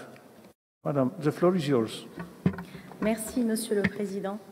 Bon après-midi, Excellences, Mesdames et Messieurs. Je souhaiterais, avant d'aborder les biens irakiens un par un, faire une brève introduction sur la situation en Irak en général. En abordant aujourd'hui l'état de conservation des biens irakiens placés sur la liste en péril, nous souhaiterions souligner que malgré les bonnes nouvelles de libération de plusieurs régions, villes et sites archéologiques en Irak, le peuple irakien continue de subir de grandes souffrances en relation avec le conflit. Le patrimoine irakien a beaucoup souffert et demeure très menacé par le conflit armé, le pillage et le trafic illicite. Bien que les épisodes de destruction intentionnelle du patrimoine s'étaient beaucoup atténués depuis la 40e session du comité, le 22 juin dernier, nous avons été témoins de la destruction intentionnelle de la mosquée médiévale Al-Nouri à Mossoul, avec son fameux minaret incliné Al-Hadba. Cette mosquée figurait parmi les sites les plus emblématiques de la ville de Mossoul, inscrite sur la liste indicative de l'Irak, et donc aussi les plus emblématiques du pays entier. La destruction de cette mosquée, qui allonge la liste de sites religieux de toutes les confessions détruits intentionnellement en Irak, montre que la destruction intentionnelle fait partie d'une politique de la terre brûlée, censée anéantir le moral de la population et la mémoire collective. Afin d'évaluer les dommages subis par le patrimoine irakien, planifier les futures actions de réhabilitation et coordonner les efforts de la communauté internationale dans les zones libérées en Irak, le gouvernement irakien et l'Unesco ont organisé une conférence internationale de coordination sur la sauvegarde du patrimoine culturel dans les zones libérées d'Irak au siège de l'Unesco en février dernier en présence des organisations consultatives. Cette conférence a rassemblé plus de 100 experts de la communauté scientifique internationale et a permis de faire le bilan de la situation dans ces zones, de définir les actions à court et moyen terme pour le patrimoine archéologique et urbain en général, les sites du patrimoine mondial en particulier, les sites religieux, les musées et le patrimoine immobilier, bien sûr, donc avec le trafic illicite. La réunion a aussi débouché sur la création d'un comité de pilotage conjoint entre l'UNESCO et le gouvernement de l'Irak, chargé de coordonner les actions dans les zones libérées. Cependant, l'accès limité aux sites concernés rend la mise en œuvre des mesures d'urgence lente et très compliquée. J'enchaîne actuellement donc sur Assour, le site d'Assour en Irak. Le rapport sur l'état de conservation du site Assour Kalat Sherkat en Irak se trouve dans le document 7A AD, page 43 en anglais, 46 en français. L'état partie indique que Assour a été entièrement libéré à la mi-décembre 2016, après 2 années d'occupation par les groupes armés extrémistes. Le Conseil national des antiquités et du patrimoine a effectué une estimation préliminaire des dommages subis et a entamé le nettoyage du bien et la préparation des travaux d'urgence. L'État partie a indiqué qu'une intervention immédiate s'imposait pour éviter l'effondrement de nombreux éléments, en particulier la porte de Tabira. Il reporte également que le cimetière royal a subi de gros dégâts dus aux eaux pluviales. En février dernier, l'Unesco a fait une mission rapide d'évaluation du bien et a confirmé les dommages signalés. Certaines photos que vous voyez ont été prises lors de cette mission. À cette occasion, l'Unesco a insisté sur le besoin urgent d'installer un abri couvrant les tombes royales et d'assurer la protection du site par les forces de sécurité. L'État partie demande au Comité du patrimoine mondial d'envoyer une équipe d'experts pour évaluer les dégâts en détail afin de préparer un plan de conservation pour guider son action future au sein du bien et recommande de mener une action internationale pour la conservation d'urgence des sites qui ont été libérés. Là, le projet de décision vous est soumis, page 45 en anglais, 48 en français. Et Monsieur le Président, l'ICOMOS voudrait prendre la parole en son nom et en celui de l'ICROM, s'il vous plaît. Thank you very much, Madam. I'm not surprised. ICOMOS, the floor is yours. Thank you, Mr. Chair, and these remarks are on behalf of ICOMOS and ICROM.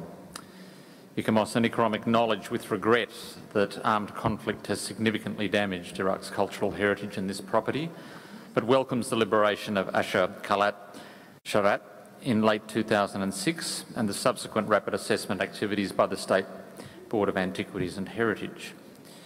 It is recognised that some conservation interventions, such as securing sites, protection of the royal tombs, are urgent to prevent further damage, but that these should be limited to situations where collapse or further damage is imminent. Full detailed assessment of the damage which has occurred is essential prior to any non-urgent conservation actions. The proposed joint mission, which would assist in assessing the damage as input to comprehensive conservation plan, should occur as soon as the security conditions permit. Substantial additional support for the safeguarding of the property and its outstanding universal value is required through increased mobilisation of the international community to provide greater financial and technical assistance. ICOMOS and ICROM strongly support efforts to ensure the protection of the property despite the difficult prevailing situation and consider that the recently prepared provisional guidance on post-trauma recovery and reconstruction of World Heritage properties may contribute to implementation of the priority action outlined at the February 2017 International Coordination Conference on the Safeguarding of Cultural Heritage in Liberated Areas of Iraq. Thank you, Mr. Chair. Thank you. And now invite the committee members to express their comments, if any. Turkey. The floor goes to Turkey.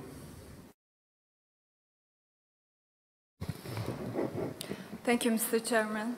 And let me thank the Secretariat and ICOMOS for their comprehensive briefing. I would like to make a general remark on Iraqi cultural heritage under this agenda item. We're all very concerned that the Iraqi cultural heritage is increasingly being the target of deliberate destruction. Most recently, as briefed by the Secretariat, we have all witnessed the developments that led to the destruction of Al-Hadba Minare. Let me quote Director General's statement of 22nd June 2017 on this irreplaceable loss of our collective heritage and memory. The Al-Hadba Minare and Al-Nuri Mosque in Mosul were among the most iconic sites in the city and stood as a symbol of identity, resilience, and belonging. And unquote. I think this explains the importance of preserving Iraqi's cultural heritage. As the international community, we should all continue to be vigilant and help Iraq possess its unique cultural heritage. And in this regard, we hope that the International Conference on Safeguarding Cultural Heritage in Liberated Areas of Iraq, held back in February, would further accelerate the action needed to protect the cultural heritage in Iraq. And I'm happy to share that as Turkey, we will support the steering committee by contribution of an expert. And we will continue to support Iraq in safeguarding its cultural heritage. Thank you very much, Mr. Chair. Thank you. Are there any other interventions? I see none.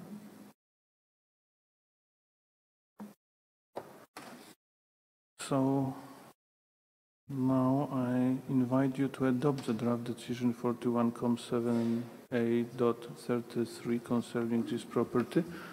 Mr. the Rapporteur, have you received any amendments on the draft decision proposed?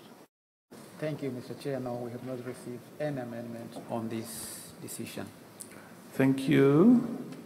If so, I declare decision 41.7a.33 adopted.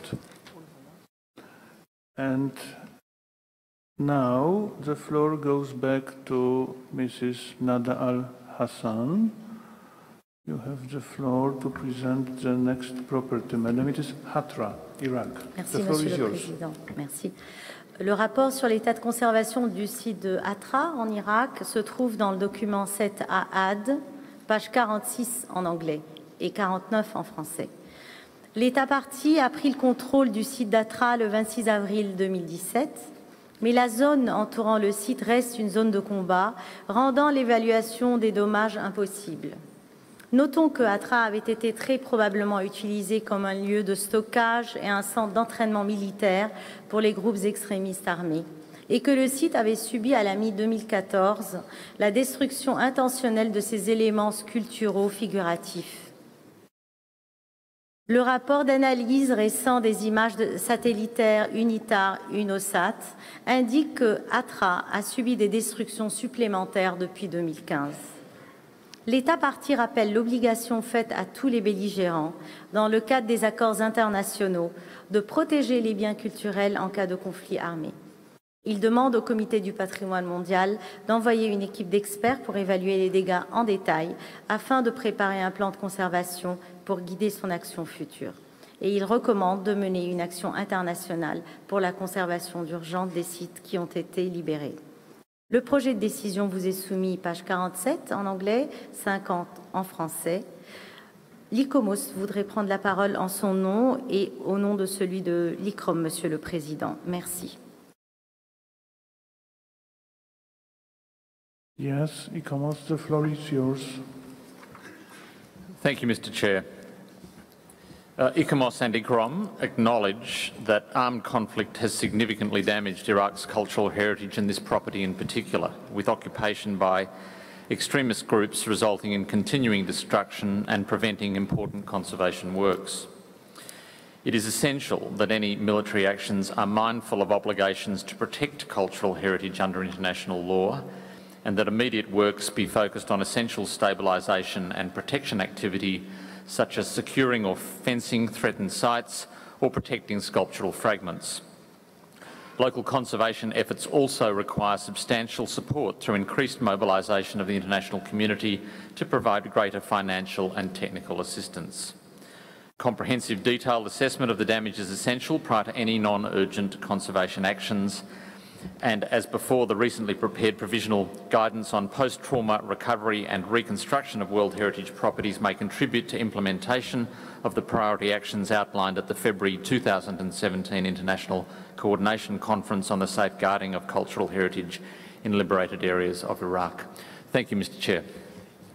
Thank you. I now invite the committee members to express their comments. Portugal, the floor is yours. Thank you, Mr. President.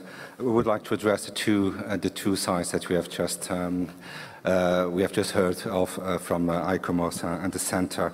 And a fair comment to these two World Heritage Iraqi sites and others in the country is a somewhat lack of information regarding heritage conservation. We know that the absence of security conditions on the ground make it very difficult to address the factors which are negatively affecting the properties due to conflict situations. And we deeply regret the damage of heritage due to armed conflict and the looting of Iraqi archaeological sites. Going back to Ashur, which we had just addressed before, we would like to commend the UNESCO's rapid on-site assessment last February, following the liberation of the property in December 2016. We also praise the State Board of Antiquities and Heritage of Iraq for the rapid assessment made of the property right after its liberation, and look forward to receiving a full report of the assessment. Mr. President, for both properties, allow us to praise the Iraqi people for their resilience and their constant defiance against Daesh, their courage and determination to rebuild their country and to ensure a peaceful and prosperous future for all the citizens of Iraq should also to be commended here. Thank you. Thank you. Are there any other interventions?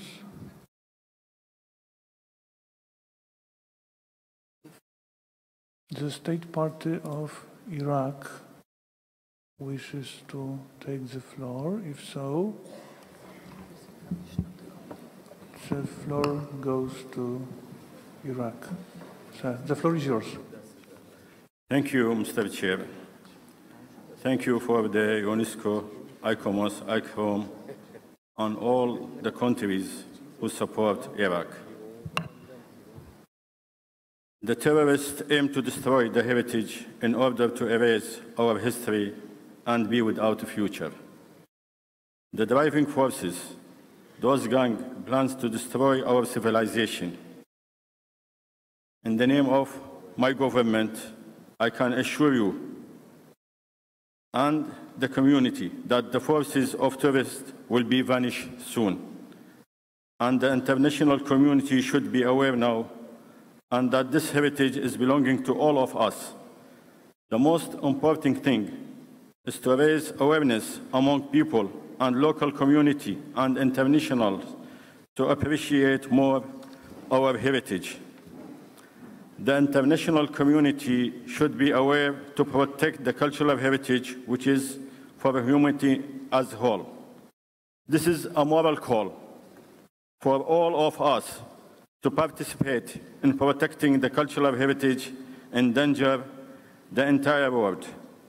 The extremist has wreaked severe damage in archaeological sites. They systematically dug tunnels in search for antiques to sell it in internet and black markets. As the Security Council issued resolutions for this means, Resolution number 2199 and Resolution 2347, the call on member states to fight illicit trafficking and consider the smugglers and the destructions as criminals and punish all individuals, organizations, auctions, or countries who are sales or allowed to trade in the cultural items with unknown certificate of origin. Ladies and gentlemen, the tourists tried but will never erase our culture, identity, diversity, history, and the pillars of civilization. Thank you. Thank you, sir. So I now invite you to adopt the draft decision 41.78.34 concerning this property. I shall ask the rapporteur. Mr. the rapporteur, have you received any amendments on the draft decision proposed? Thank you, Chairman. We have not received any amendment for this draft decision. If so, I declare decision 41.7a.34 adopted. And now the floor goes back to Mrs. Nada Al-Hassan, archaeological site of Siren, Libya, number 37. If you could kindly present us the property. Madam, you have the floor. Merci, Monsieur le Président.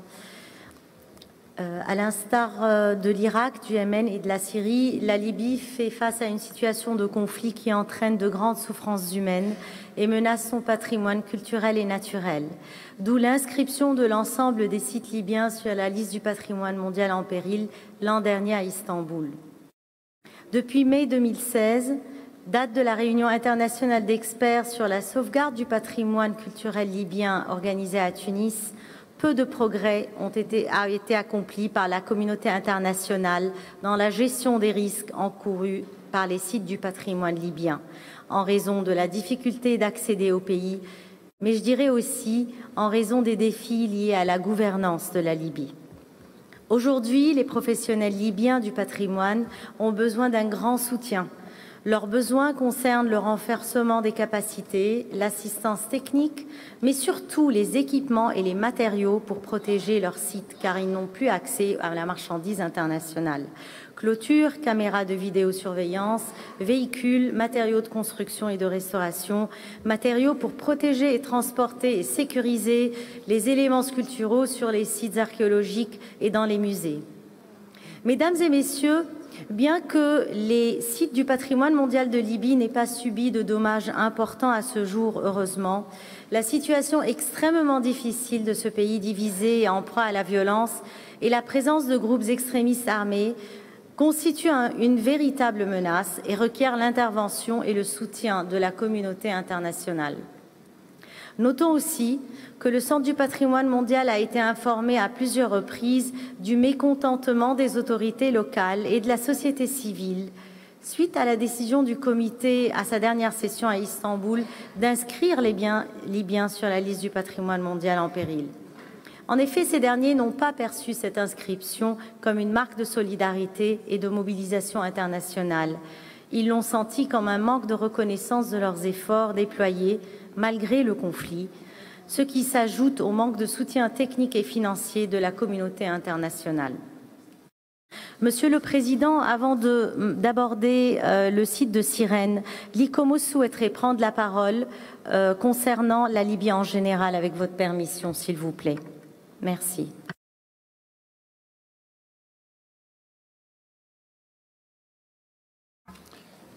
Thank you, Madam.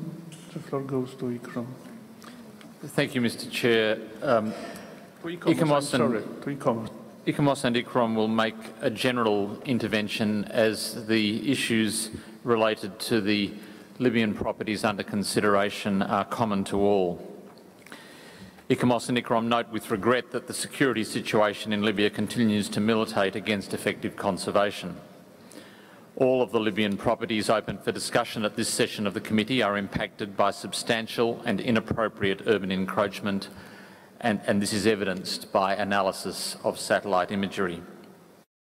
Precise delineation of the boundaries of the properties and their buffer zones remains an important objective.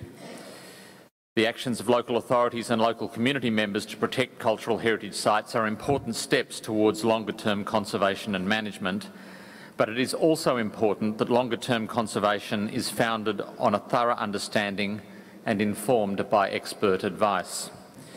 Therefore, it is crucial that the local efforts are supported through increased mobilisation of the international community to provide more financial and technical support to Libya for implementation of the short and medium-term measures identified during the international meeting on the safeguarding of Libyan cultural heritage, which was organised by ICROM in collaboration with Unesco and held in Tunis in May 2016. The joint mission previously requested by the committee should be sent to the Libyan World Heritage properties as soon as the security situation allows. Thank you, Mr. Chair. Thank you. I would like to invite the committee members to express their comments. I can see Tunisia. Tunisia has the floor. Excellency. Merci beaucoup, Monsieur le Président. La Tunisie a suivi la présentation relative au premier site libyen, mais les propos que je vais dire s'appliqueront à l'ensemble des sites qui seront passés en revue tout à l'heure. Et nous avons suivi avec intérêt et satisfaction quant à la prise de conscience de la délicatesse et du danger de la situation du patrimoine archéologique libyen. Et nous soulignons avec accord ce qui vient d'être dit par la rapporteuse, Madame Nadal Hassan, quand elle dit « peu de progrès ont été réalisés ». Nous le constatons, nous le regrettons, mais pourtant la situation en Libye appelle à ce que la communauté internationale agisse de manière plus efficace et plus en rapport avec l'ensemble des dangers qui vont croissant. La Tunisie donc appelle à redoubler d'efforts pour venir en appui à la Libye. Pour sa part, la Tunisie n'a ménagé aucun effort dans deux directions. La première direction, c'est la vigilance frontalière pour juguler tous les trafics qui passent par les frontières et qui concernent le trafic de pièces archéologiques. Et l'appui tunisien va dans une deuxième direction, c'est l'appui qui va à nos frères libyens en matière de formation et d'accompagnement technique en matière de préservation et de protection du patrimoine. La Tunisie rappelle que toute aide à la Tunisie dans son appui et au soutien à la Libye est la bienvenue. Merci beaucoup. Merci. Thank you. Now the floor goes to Portugal. Excellent. Thank you very much, Chairman. I'll address the three archaeological sites in Libya as a whole. As we all know, the situation in the country remains very unstable, to say the least, and despite the very commendable efforts of the Department of Antiquities of Syria, several challenges are facing these three properties in Libya, including urban encroachment, although its real impact on the properties and their vicinities is still difficult to evaluate. We fully understand that the dramatic situation in the country may move the safeguarding of the cultural heritage down its priorities list, but it is important that a mission to Libya could be carried out as soon as security conditions on the ground permit. Indeed, we hoped that civil strife will soon end in Libya, allowing the Libyan people to rebuild their country and finally benefit from the peace and prosperity they are entitled to. I thank you. Thank you. Kuwait, the floor goes to Kuwait, after that Lebanon. Thank you, Mr. Chairperson. The ongoing conflict situation in Libya will continue to degrade the status of conservation of the World Heritage Sites in Libya. We would like to call for the international community, following the call of Portugal and Tunisia, to support Libya in safeguarding their affected heritage properties and supporting technical missions and sending technical missions as soon as possible. Thank you. Thank you. Lebanon. Excellence. Yes. Merci, Monsieur le Président. Le rapport qui nous a été présenté par le secrétariat et les organes consultatifs indique effectivement que la situation sur les sites libyens est inquiétante. Je voudrais juste rappeler que c'est l'année passée à Istanbul que le comité a pris la décision d'inscrire les sites libyens. Et je voudrais dire simplement que cette décision a été prise par le comité sans que ni le secrétariat ni les organes consultatifs ne le proposent. Donc ça veut dire que le comité, cette fois, a joué un rôle important en tant que prise de décision, et heureusement que nous l'avons fait parce que la situation des sites est réellement inquiétante. Merci. Thank you. Zimbabwe. Madam Ambassador. Thank you very much, Chairperson. Through you, I would like to request the Centre to advise the committee on the extent to which the new UN Security Council 2347 on protection of heritage in conflict can be used to support the situations that we are facing both in Iraq and now in Libya.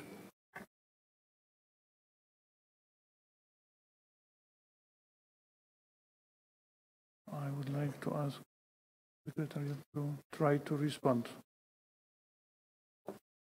The floor is yours. Thank you, Mr. Chair.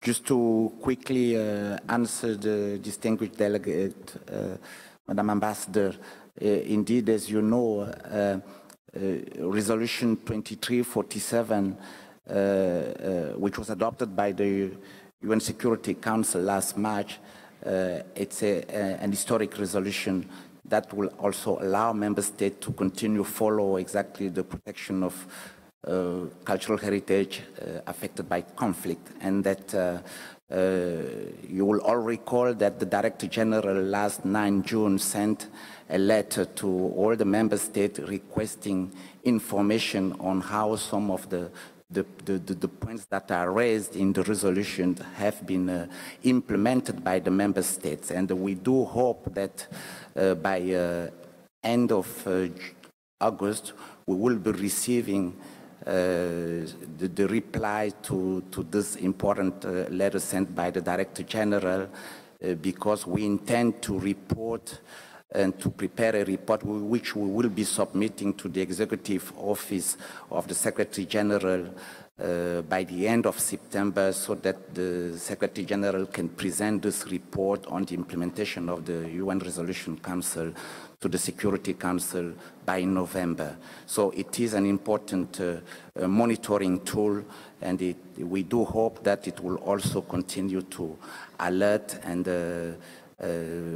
build awareness on the importance of protecting all this site. Thank you, Madam Ambassador. Thank you, Chair. Thank you.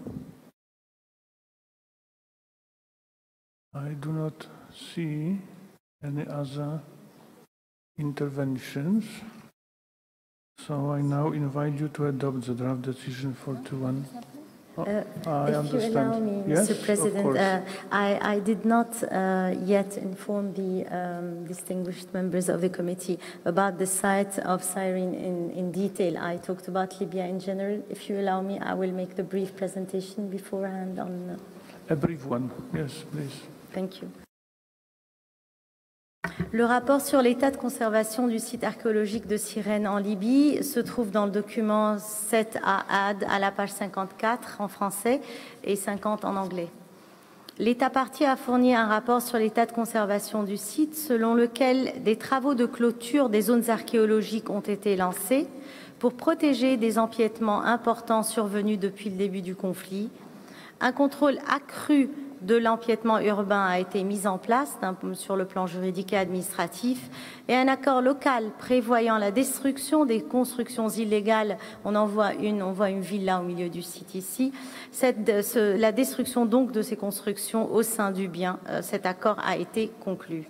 Cependant, un rapport intérimaire de l'UNOSAT, et là vous pouvez voir la photo satellite, établi à partir de comparaisons d'images entre 2012 et 2016, fait état de 1839 constructions nouvelles au sein du bien et dans ses alentours. Cette information est bien sûr alarmante.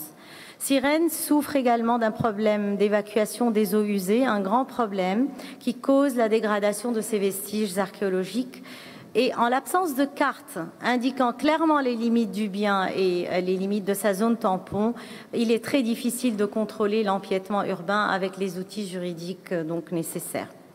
Mesdames et messieurs, malgré le fait qu'il y ait un conflit en Libye, qu'il y ait une grande absence de moyens, le travail effectué par les autorités locales et par la société civile et leur mobilisation sont absolument remarquables. Comme le montrent en partie ces photos, vous voyez des policiers, vous voyez des jeunes en train de nettoyer le site. Il s'agit de travaux et d'initiatives liées à la restructuration administrative, à l'engagement de la direction des antiquités, de la société civile, de la police, des universités, des scouts, des écoles, pour des activités de sensibilisation, de nettoyage, de restauration et de formation. L'empiètement urbain, les logements illégaux, la destruction intentionnelle et les risques d'incendie constituent les principales menaces pour Cyrène. Le département des antiquités libyennes, qui n'a malheureusement pas pu se joindre à nous, à ce comité, considère que leurs efforts sont insuffisants et vous lance un appel à la communauté internationale pour leur soutien technique et financier substantiel. Le projet de décision vous est soumis, page 56 en français et 53 en anglais. Merci, Monsieur le Président. Merci. Thank you. So now I invite you to adopt the draft decision 41.7a.37. Mr. the Rapporteur, have you received any amendments on the draft decision proposed? Mr. Chair, no, we don't have any amendment on this draft decision.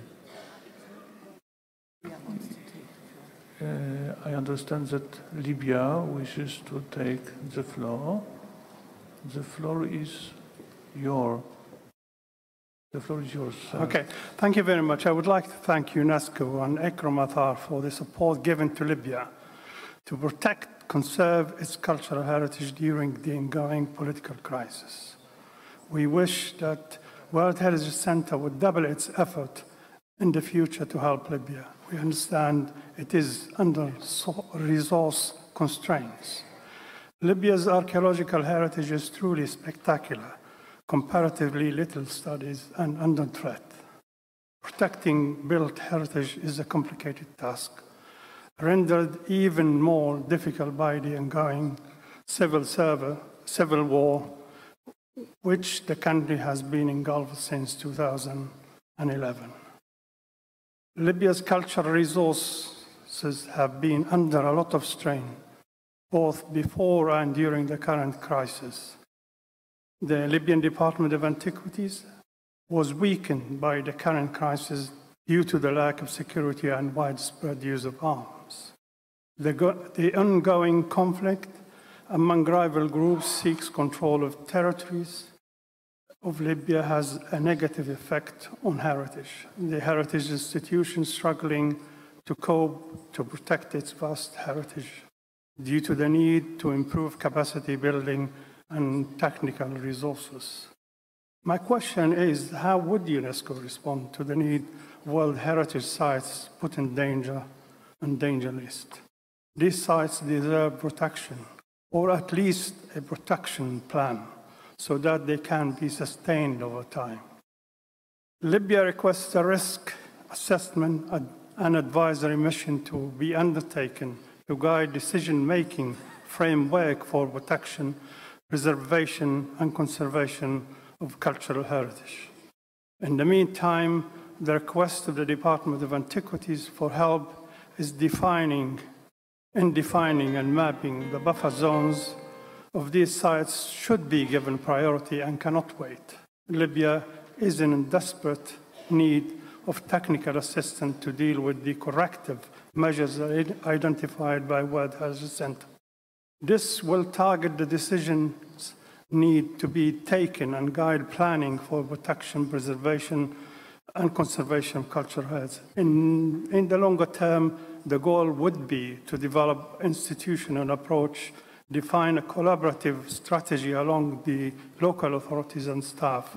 I am aware of the security problems that are of concern to UNESCO staff, but there are Libyan or freelance international experts who are willing to work under these conditions in Libya. We need to take action soon. Any delay will complicate the situation. Thank you. Thank you, thank you, sir. I understand that we have taken the note. We are now not in the position to answer the questions. Thank you. And now I invite the committee to adopt the draft decision 41.7a.37. Mr. Rapporteur, have you received any amendments on the draft decision proposed? Thank you, Mr. Chairman. No, we have not received an amendment on this draft decision. If so, I declare decision 41.7a.37 adopted.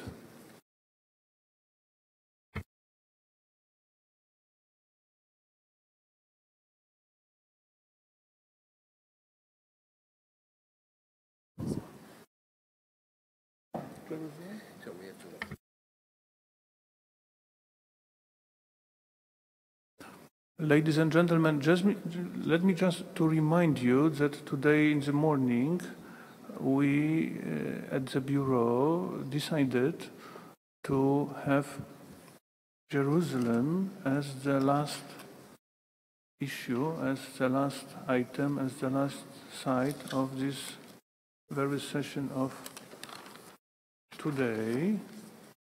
And as our time is quite limited, I understand that it is, dear colleagues, time to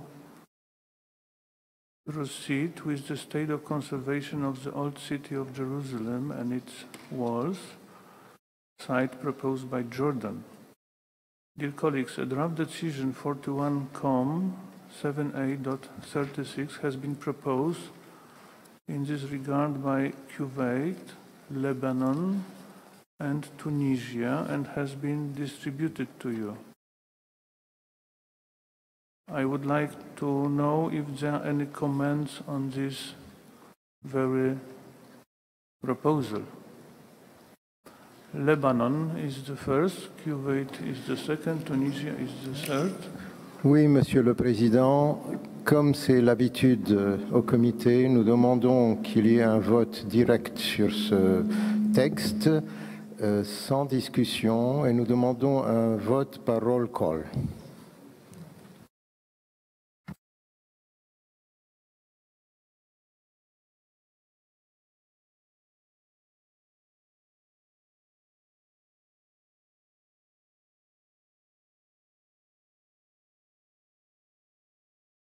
I see. Kuwait. The floor is yours. Merci, Monsieur le Président. Le Koweït soutient la demande par la délégation du Liban. Merci.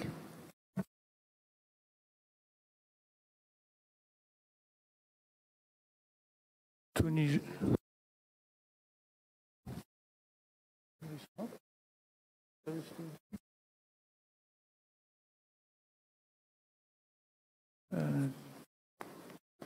Tunisia. Merci, Monsieur le Président. Nous soutenons la demande du Liban.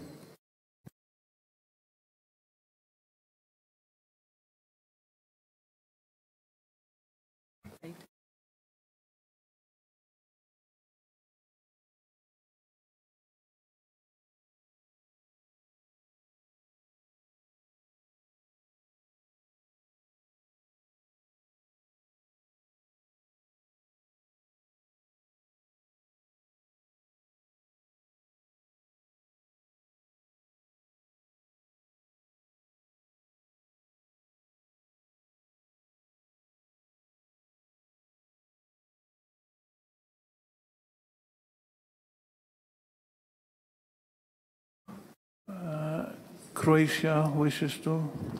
Cuba. Okay. Gracias, señor presidente. Nuestra delegación también desea sumarse a la propuesta del Líbano y además pedimos que se someta inmediatamente ya a esta votación nominal y que se cierre el debate. Muchas gracias. And the last but not least, Croatia. Thank you, Mr. President. Croatian delegation would like to support the proposal made by delegation of Lebanon. Thanks. So if so, I shall simply declare and announce at the moment, as this request is concerned, the vote. Are we prepared for that? I would like to ask Mr. Tacharova to help us to proceed.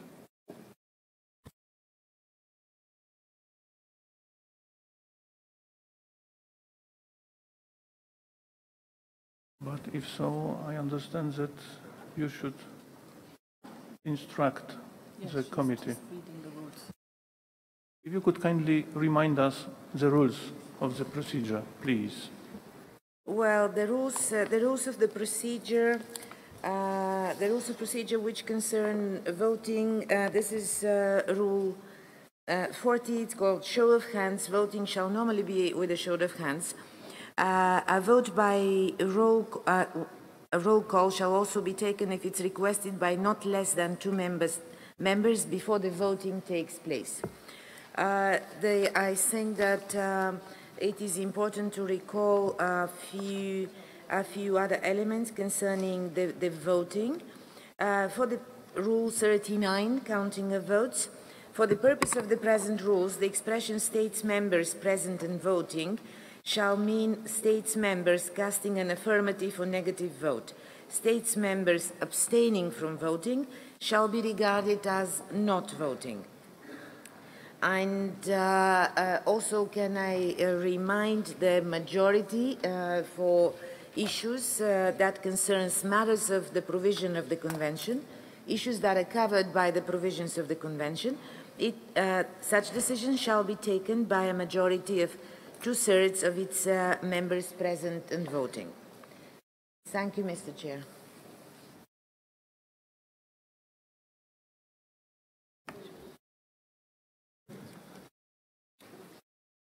Could you kindly start to read, please? Lebanon, would you like to...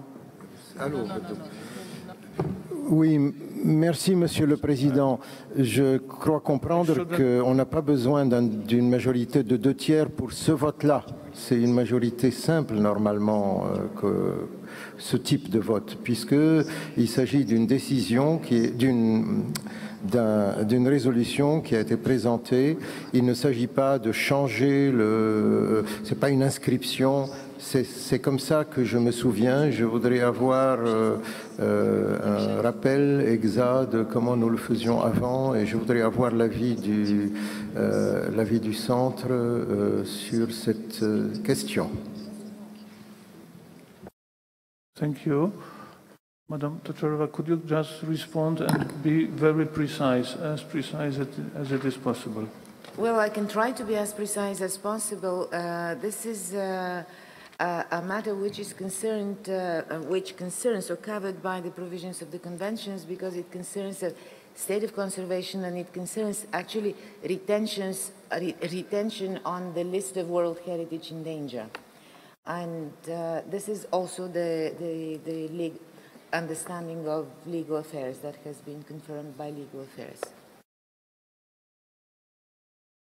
Are we ready to start? If I may, Mr. Chair, we have had a vote concerning the same World Heritage property at the 40th session, and it has been taken with a majority of qualified majority, 2/3, in accordance with Rule 37. Thank you. But Cuba wishes to take the floor. Sí, muy rápido, señor presidente. Muchas gracias. Por favor, ¿tendría usted bien indicar qué vamos a votar? Es importante para que la sala lo tengan en cuenta. ¿Qué vamos a votar? Muchas gracias.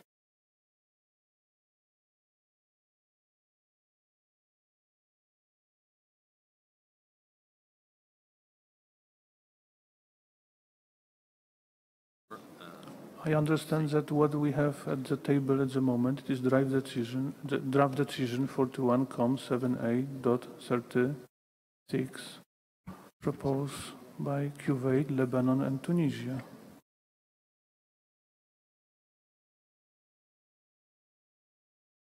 If you wish, we can try to put this draft decision on the screen.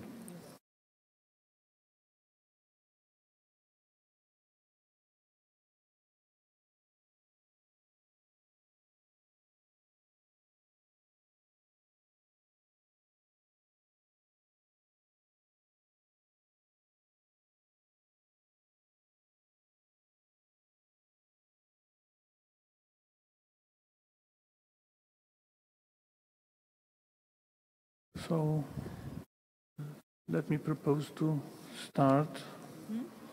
Madam Tocharova, if you could kindly start the procedure. Okay. Yes.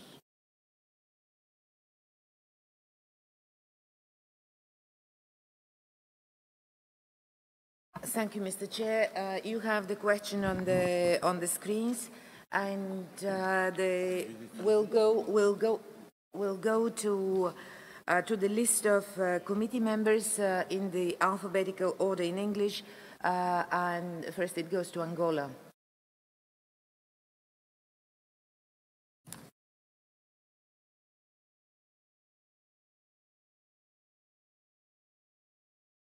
Mr. President, I'll need 2 minutes because my colleague that is with this dossier is not here at the moment.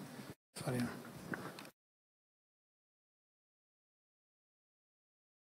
We go on. So I do propose to come back to Angola, if you don't mind, and we do continue. Azerbaijan, Yes, in favor. Burkina Faso, Je souhaite aussi patienter que j'ai ma décision. Merci. Croatia, Abstention. Cuba, Sí, a favor. Finland, Abstention. Indonesia, Yes, in favor. Jamaica, Not in favor. Kazakhstan, Yes. Kuwait, Oui. Lebanon, Oui. Peru, Abstention.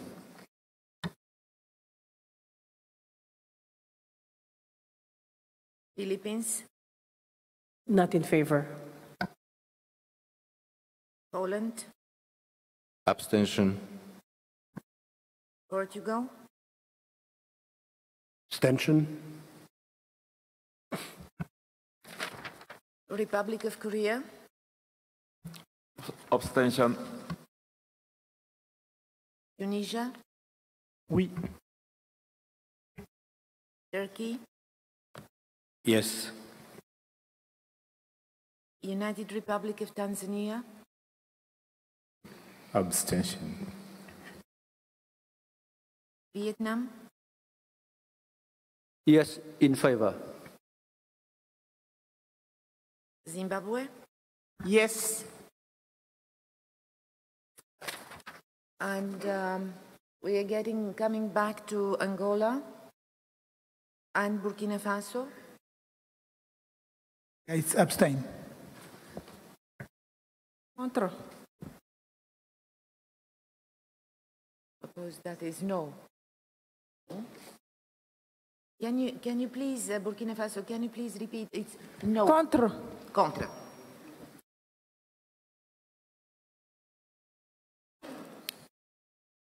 Mr. Chair, that is the full list of committee members have expressed their votes in the roll call.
Ladies and gentlemen, if I may, what is the result? Number of abstentions, 8.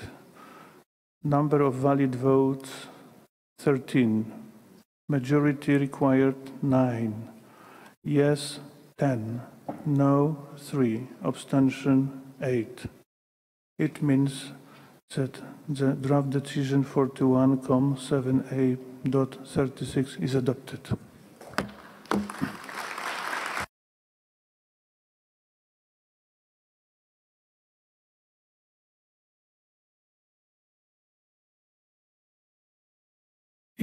Israel wishes to take the floor. Mr. Ambassador. Thank you, Mr. Chairman, fellow ambassadors. At the beginning of my remarks, I would like to thank the countries who stood by our side today and have once again prevented a dishonorable consensus on an anti-Israel and anti-Jewish decision. Your moral clarity brings honor to your countries. I would like to share with you a special angle on the decision taken today, which makes this resolution all the more outrageous and hurtful to every Jew, and especially to Holocaust survivors. During the last 24 hours, survivors have sent a letter to the Polish foreign minister and appeared in the Israeli press expressing their feelings and dismay at the UNESCO resolution. If there is anyone amongst you who can dispute their feelings, he must have a vicious heart. We are assembled here next to the largest mass grave of the Jewish people, but is also the deepest, darkest grave into which humanity had ever descended. The sights, the sounds, the smells, the blood, and the horrors that occurred here in the German Nazi Auschwitz-Birkenau were not confined to the camp's electrified fences. Indeed, under right weather conditions, the smells of the crematorium maybe has reached the very place where we are now seated. A month ago, I approached the Arab delegations through one of their ambassadors with a special request. I asked them to be sensitive to this sensitive location and not to table the anti-Jewish resolution regarding Jerusalem. I told them that it would help to build positive relations. But sadly, we are here today with not just one, but with 2 such anti-Israeli resolutions. Mr. Chairman, because UNESCO has taken upon itself to commemorate the Holocaust, and mainly because I stand here today as the representative of the Jewish state, I therefore request that this body stand with us in a minute of silence in solemn memory of the 6 million murdered Jews and all those who were killed by the Nazi animal or died fighting against it. Please stand with us.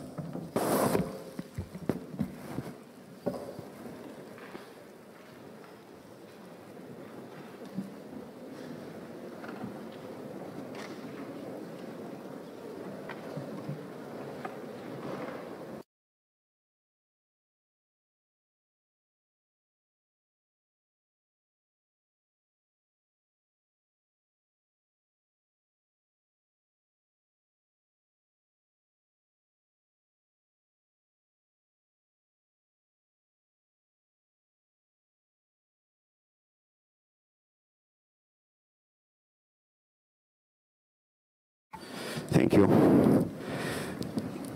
To the ambassadors of the Arab countries and their partners, I suggest that you take a tour of the German Nazi camp Auschwitz-Birkenau. Maybe there you will understand that even in the darkest hours, where they separated parents from their children, dismembered live people, and where they separated human beings from their humanity, the Nazis could not succeed in separating the Jewish people from our eternal capital, Jerusalem. Jerusalem is mentioned in all our prayers. And at the highest moments of the year, we say famous phrase, next year in Jerusalem.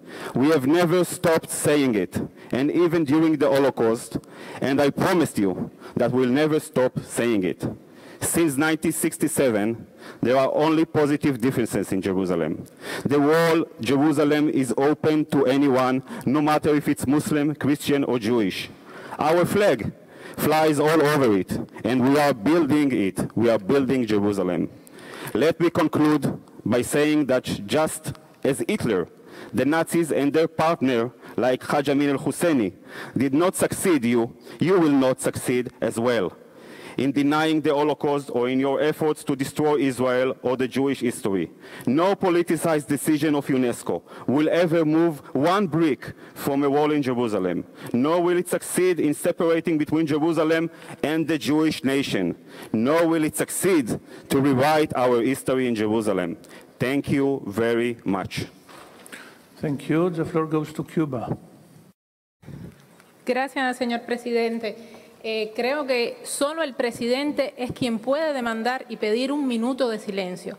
Creo que se está haciendo una interpretación incorrecta de esta decisión y se vuelve a maniatar y se vuelve a manipular la decisión que toma este comité para después poner en los medios que este es un comité que adopta medidas contra el pueblo de Israel y contra el judaísmo. Creo que eso es inaceptable.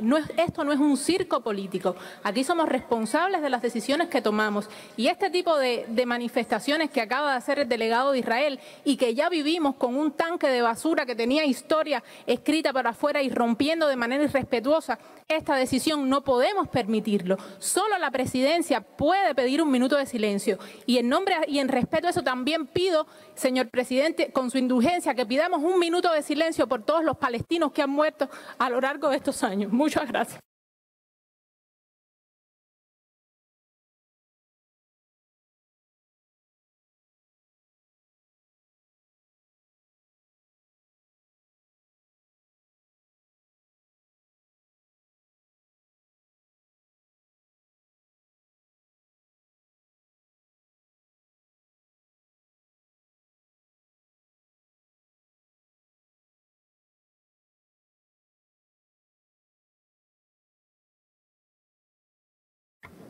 Gracias. Good comparison.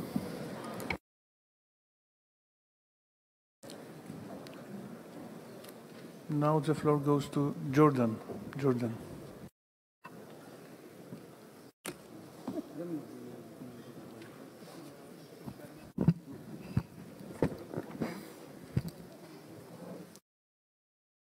Thank you, Mr. Chairman. On behalf of the delegation of the Hashemite Kingdom of Jordan, I would like to start by expressing my deepest thanks and appreciation. I'm sorry, Mr. Chairman, I think you gave to my Israeli colleague 3 minutes, and it was also extended to 2 other minutes. So I see that you're giving me only 2 minutes. Give him. On behalf of my delegation, I would like to start by expressing my deepest thanks and appreciation to the members of the World Heritage Committee for adopting the decision on the Old City of Jerusalem and its walls, submitted by the Arab countries, Tunisia, Kuwait, and Lebanon. I would also like to reiterate that Jordan, which represents the voice of balance, moderation, peace, and wisdom in the Middle East, has always sought to achieve the adoption of this decision by consensus and without a vote. However, it was subject to voting and successfully adopted by a majority vote, which confirms the legitimacy of its content, the justice of our cause, and the importance of the Holy City of Jerusalem not only to the followers of the 3 monotheistic religions, but to humanity as a whole. This decision, which is based on credible, legal, and scientific language, and also supported by facts on the ground, aims at preserving the historical and legal status of Jerusalem, which prevailed before the Israeli occupation of the Holy City in 1969. And the city is a site which was as you all know, inscribed on the World Heritage List at the request of Jordan in 1981, as well as on the list of World Heritage in danger in 1982. In this regard, my delegation reaffirms that Al-Quds al-Sharif and its Islamic and Christian holy places are the first among the priorities of His Majesty King Abdullah II in his capacity as the custodian of the holy sites in Jerusalem. Thank you, Mr. Chair. Thank you. Now the floor goes to Palestine. Palestine, the floor is yours.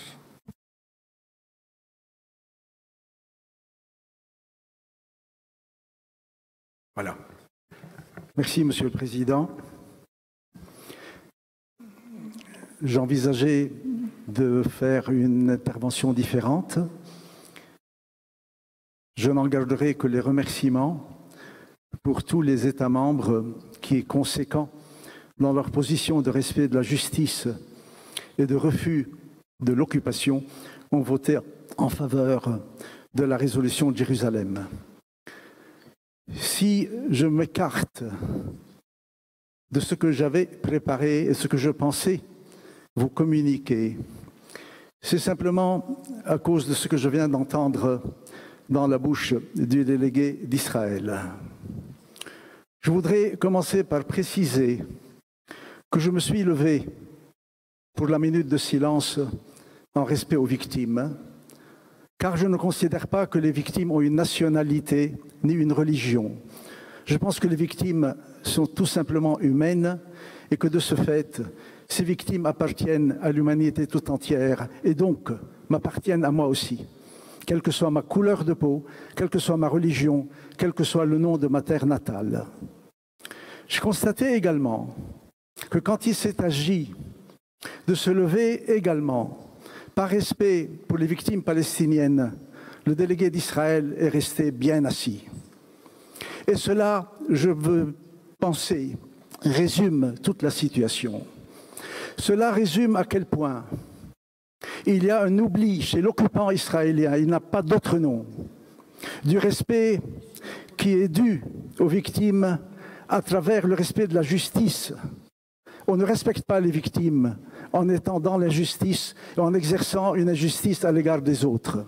S'il y a un message, s'il y a un héritage des victimes de la barbarie nazie et de toutes les barbaries, c'est bien un devoir de clairvoyance, un devoir de surveillance de toutes les injustices et un respect profond de la liberté. Nous avons eu aujourd'hui une illustration absolument exemplaire de ce double usage du respect des victimes. Finalement, il y a des victimes respectables et d'autres pour lesquelles on ne se lève pas quand il s'agit de leur payer une minute de respect.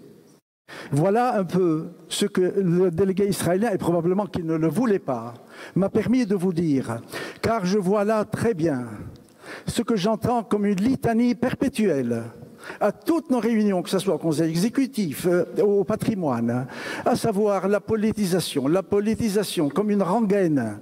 Eh bien, nous voyons très très bien qui est en train de politiser. Et nous voyons très très bien qui est en train, dans un mélange abject, il n'y a pas d'autre terme des genres, est en train de mélanger une occupation avec des victimes qui ont péri dans la barbarie du nazisme. Je vous remercie, Monsieur le Président.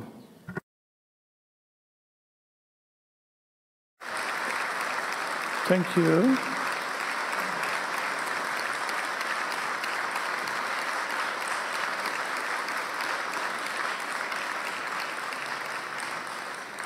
Thank you. The floor goes to Philippines. Excellency, the floor is yours. Thank you, Mr. Chair. I'm taking the floor to explain our vote. Despite our vote against the decision, we wish to reiterate our support for peace and constructive dialogue between all parties in the Middle East based on a two-state solution, and Israel and Palestine living side by side in peace based on the relevant UN Security Council resolutions, and reaffirm our commitment to continue to engage in good faith for the protection of cultural heritage in the region. Thank you, Mr. Chair. Thank you, Excellency. Indonesia has the floor. Minister, the floor is yours. Thank you, Mr. Chair. I also want to explain our positions.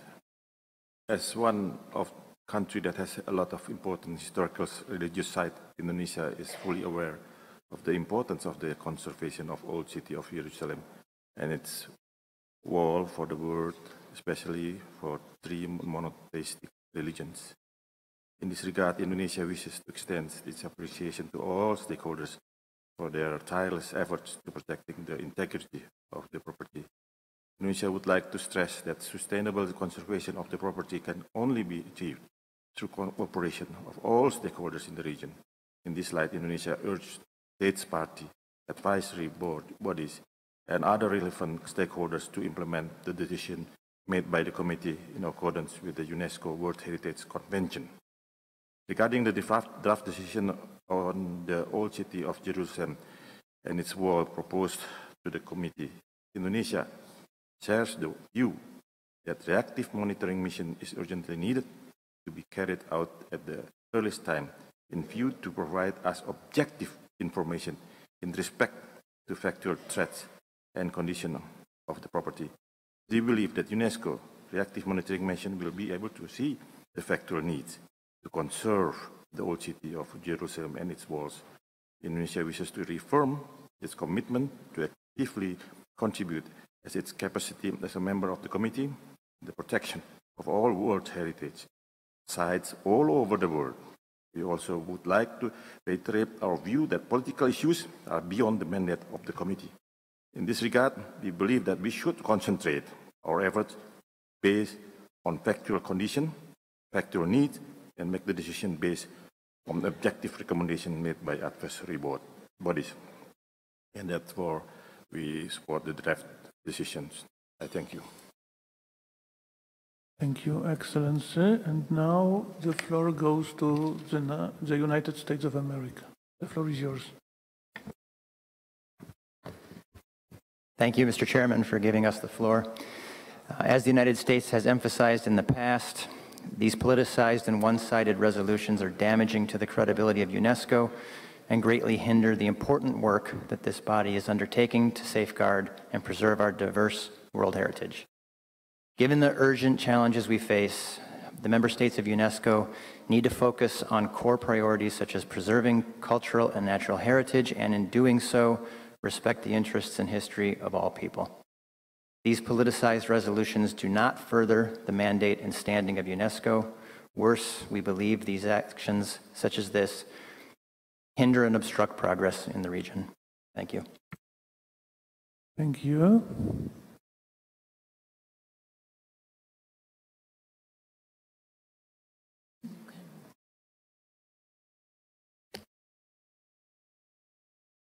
Before I close, I understand that there are several announcements. As usual, I wonder if our Secretariat is ready to go. Yes, the floor is yours. Thank you, Mr. Chair. Before, you have, you see on the screens the side events to be organized this evening.